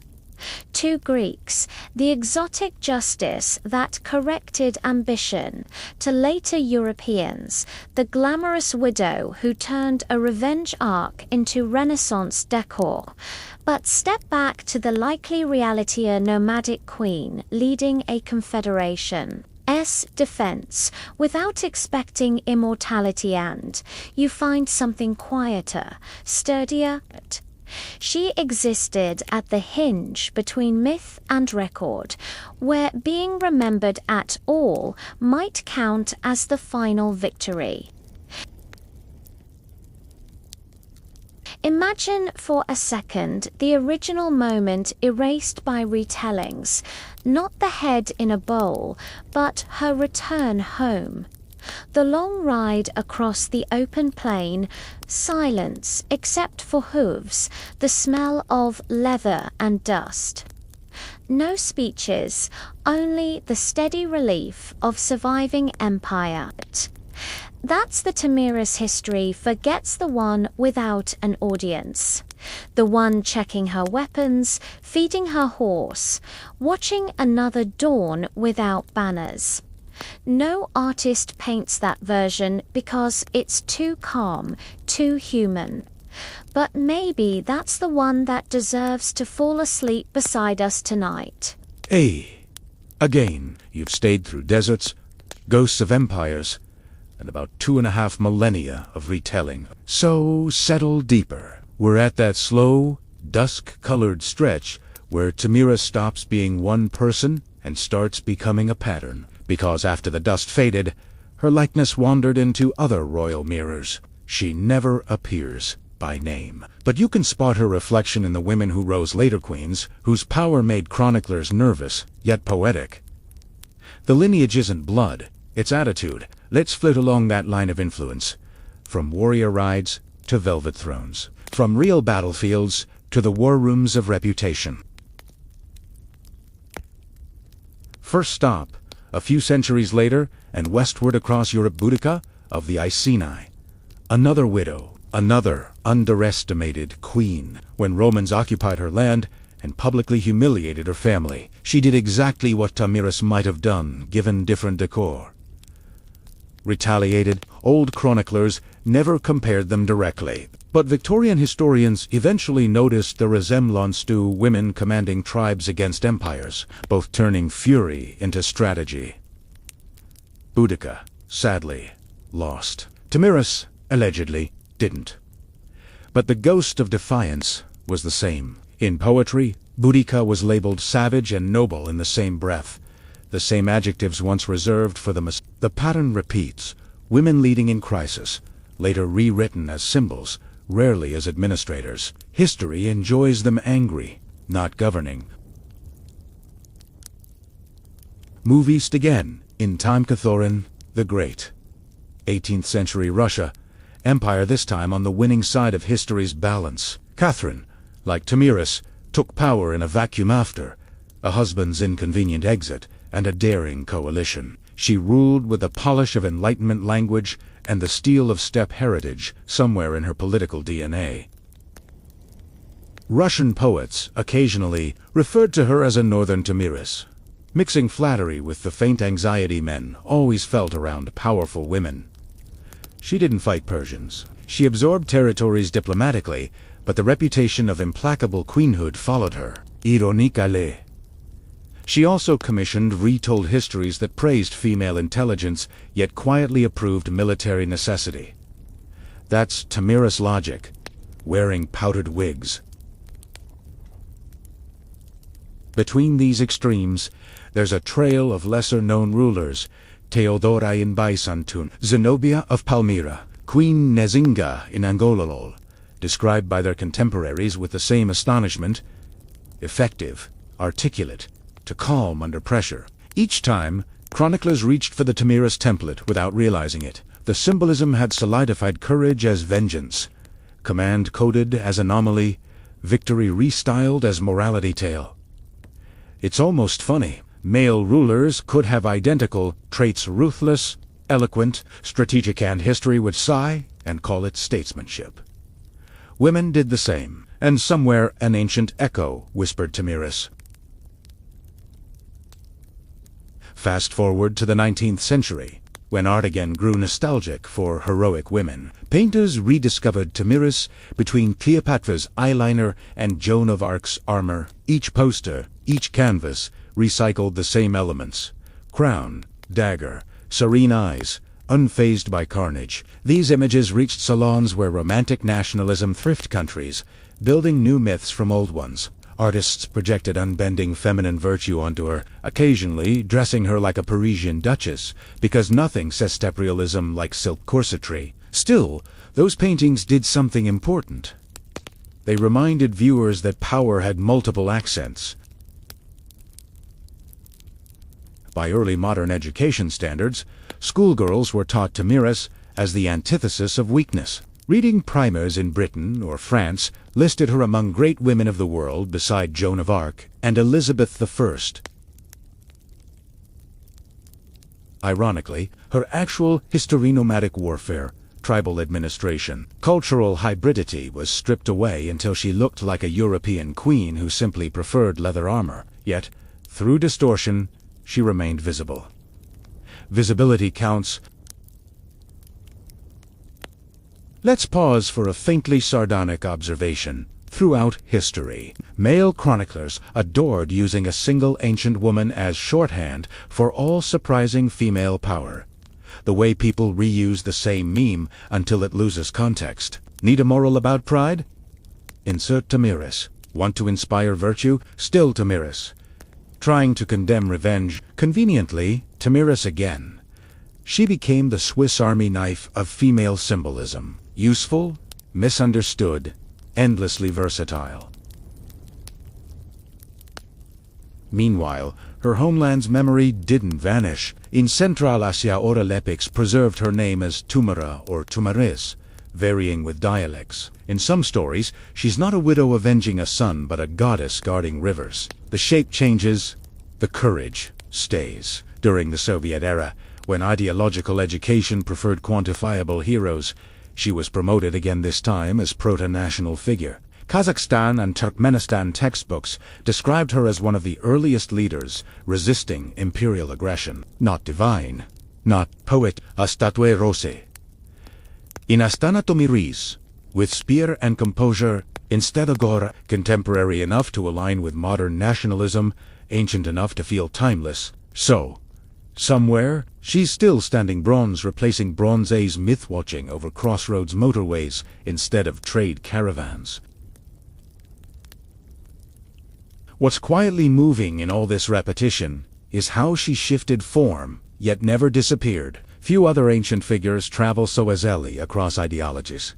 To pagans, she's justice. To Christians, chesed virtu. To nationalists, independence. To feminist historians, proof that leadership is older than patriarchy's excuses. Through every translation and oil painting, one line from Herodotus survived almost untouched. Tomyris, Queen of the Messiah, defeated Cyrus the Great. It's brief, factual, rarely challenged. In a world where women's deeds were often edited out entirely, that single sentence held its ground for 25 centuries. That, in itself, feels like revenge, more enduring than the mythic goblet. Picture her at that metaphorical edge. Again, the queen who walked back from a battlefield into millennia of rumor. On one side, silence. On the other, an empire of interpretation. She never wrote her story, but somehow everyone keeps rewriting it for her. Maybe that's our own modern habit, turning strong women into templates instead of people. But somewhere, under museum lights and textbook pages, Tomyris still refuses reduction. You can sense it in every retelling. The unsmiling calm that says, "Call me what you like. The empire fell anyway. So here we are." The final stretch of the story. Night deep outside, mind soft around the edges, and Tomyris somewhere between myth and moonlight. Every tale of hers ends differently. Some with blood, some with forgiveness, most with a line about honor, but they all fade the same. Wait, after the shouting stops, after the painters pack up, after the lights of empire go out, what's left is stillness. Let's linger there for a while. Tomyris lived where maps struggled for patience, the stretch of land between modern Iran and Kazakhstan. It's called the steppe, but that word hides its personality. It is silence personified. Flat distances that bend light and make travelers invent gods to explain how big the world feels. That's the real context of her story. Not empires, but horizons. The place itself teaches a rhythm of endurance ride. Rest, rebuild. People there understood cycles long before anyone drew them in calendars. So when a Persian army marched through that space, it wasn't just an invasion. It was a disruption of balance. The Masagetai fought, not for borders, but for continuity. That might sound abstract, but for nomads, identity lives in movement. Protecting that isn't expansionist, it's existential. And Tomyris knew it. Between her lifetime and ours stretches 25 centuries of voices trying to pin meanings on her name. Greek moralists, Roman collectors, Renaissance dramatists, nationalists komitazao, looking for validation in her shadow. Yet if you peel away the layers of interpretation, a simpler shape emerges. A ruler who refused forced assimilation, won once, then quietly governed. That quiet part tells you more about her than any decapitation anecdote. She didn't ride the victory into legend herself. Others dragged her there. To her mind, survival was resolution. Her story reminds us how strange reputation Isa obeys physics different from reality. The moment the world learns your name, you stop owning it. Cyrus died once. Tomyris has died and resurrected symbolically 1,000 times, each retelling, polishing, or distorting her.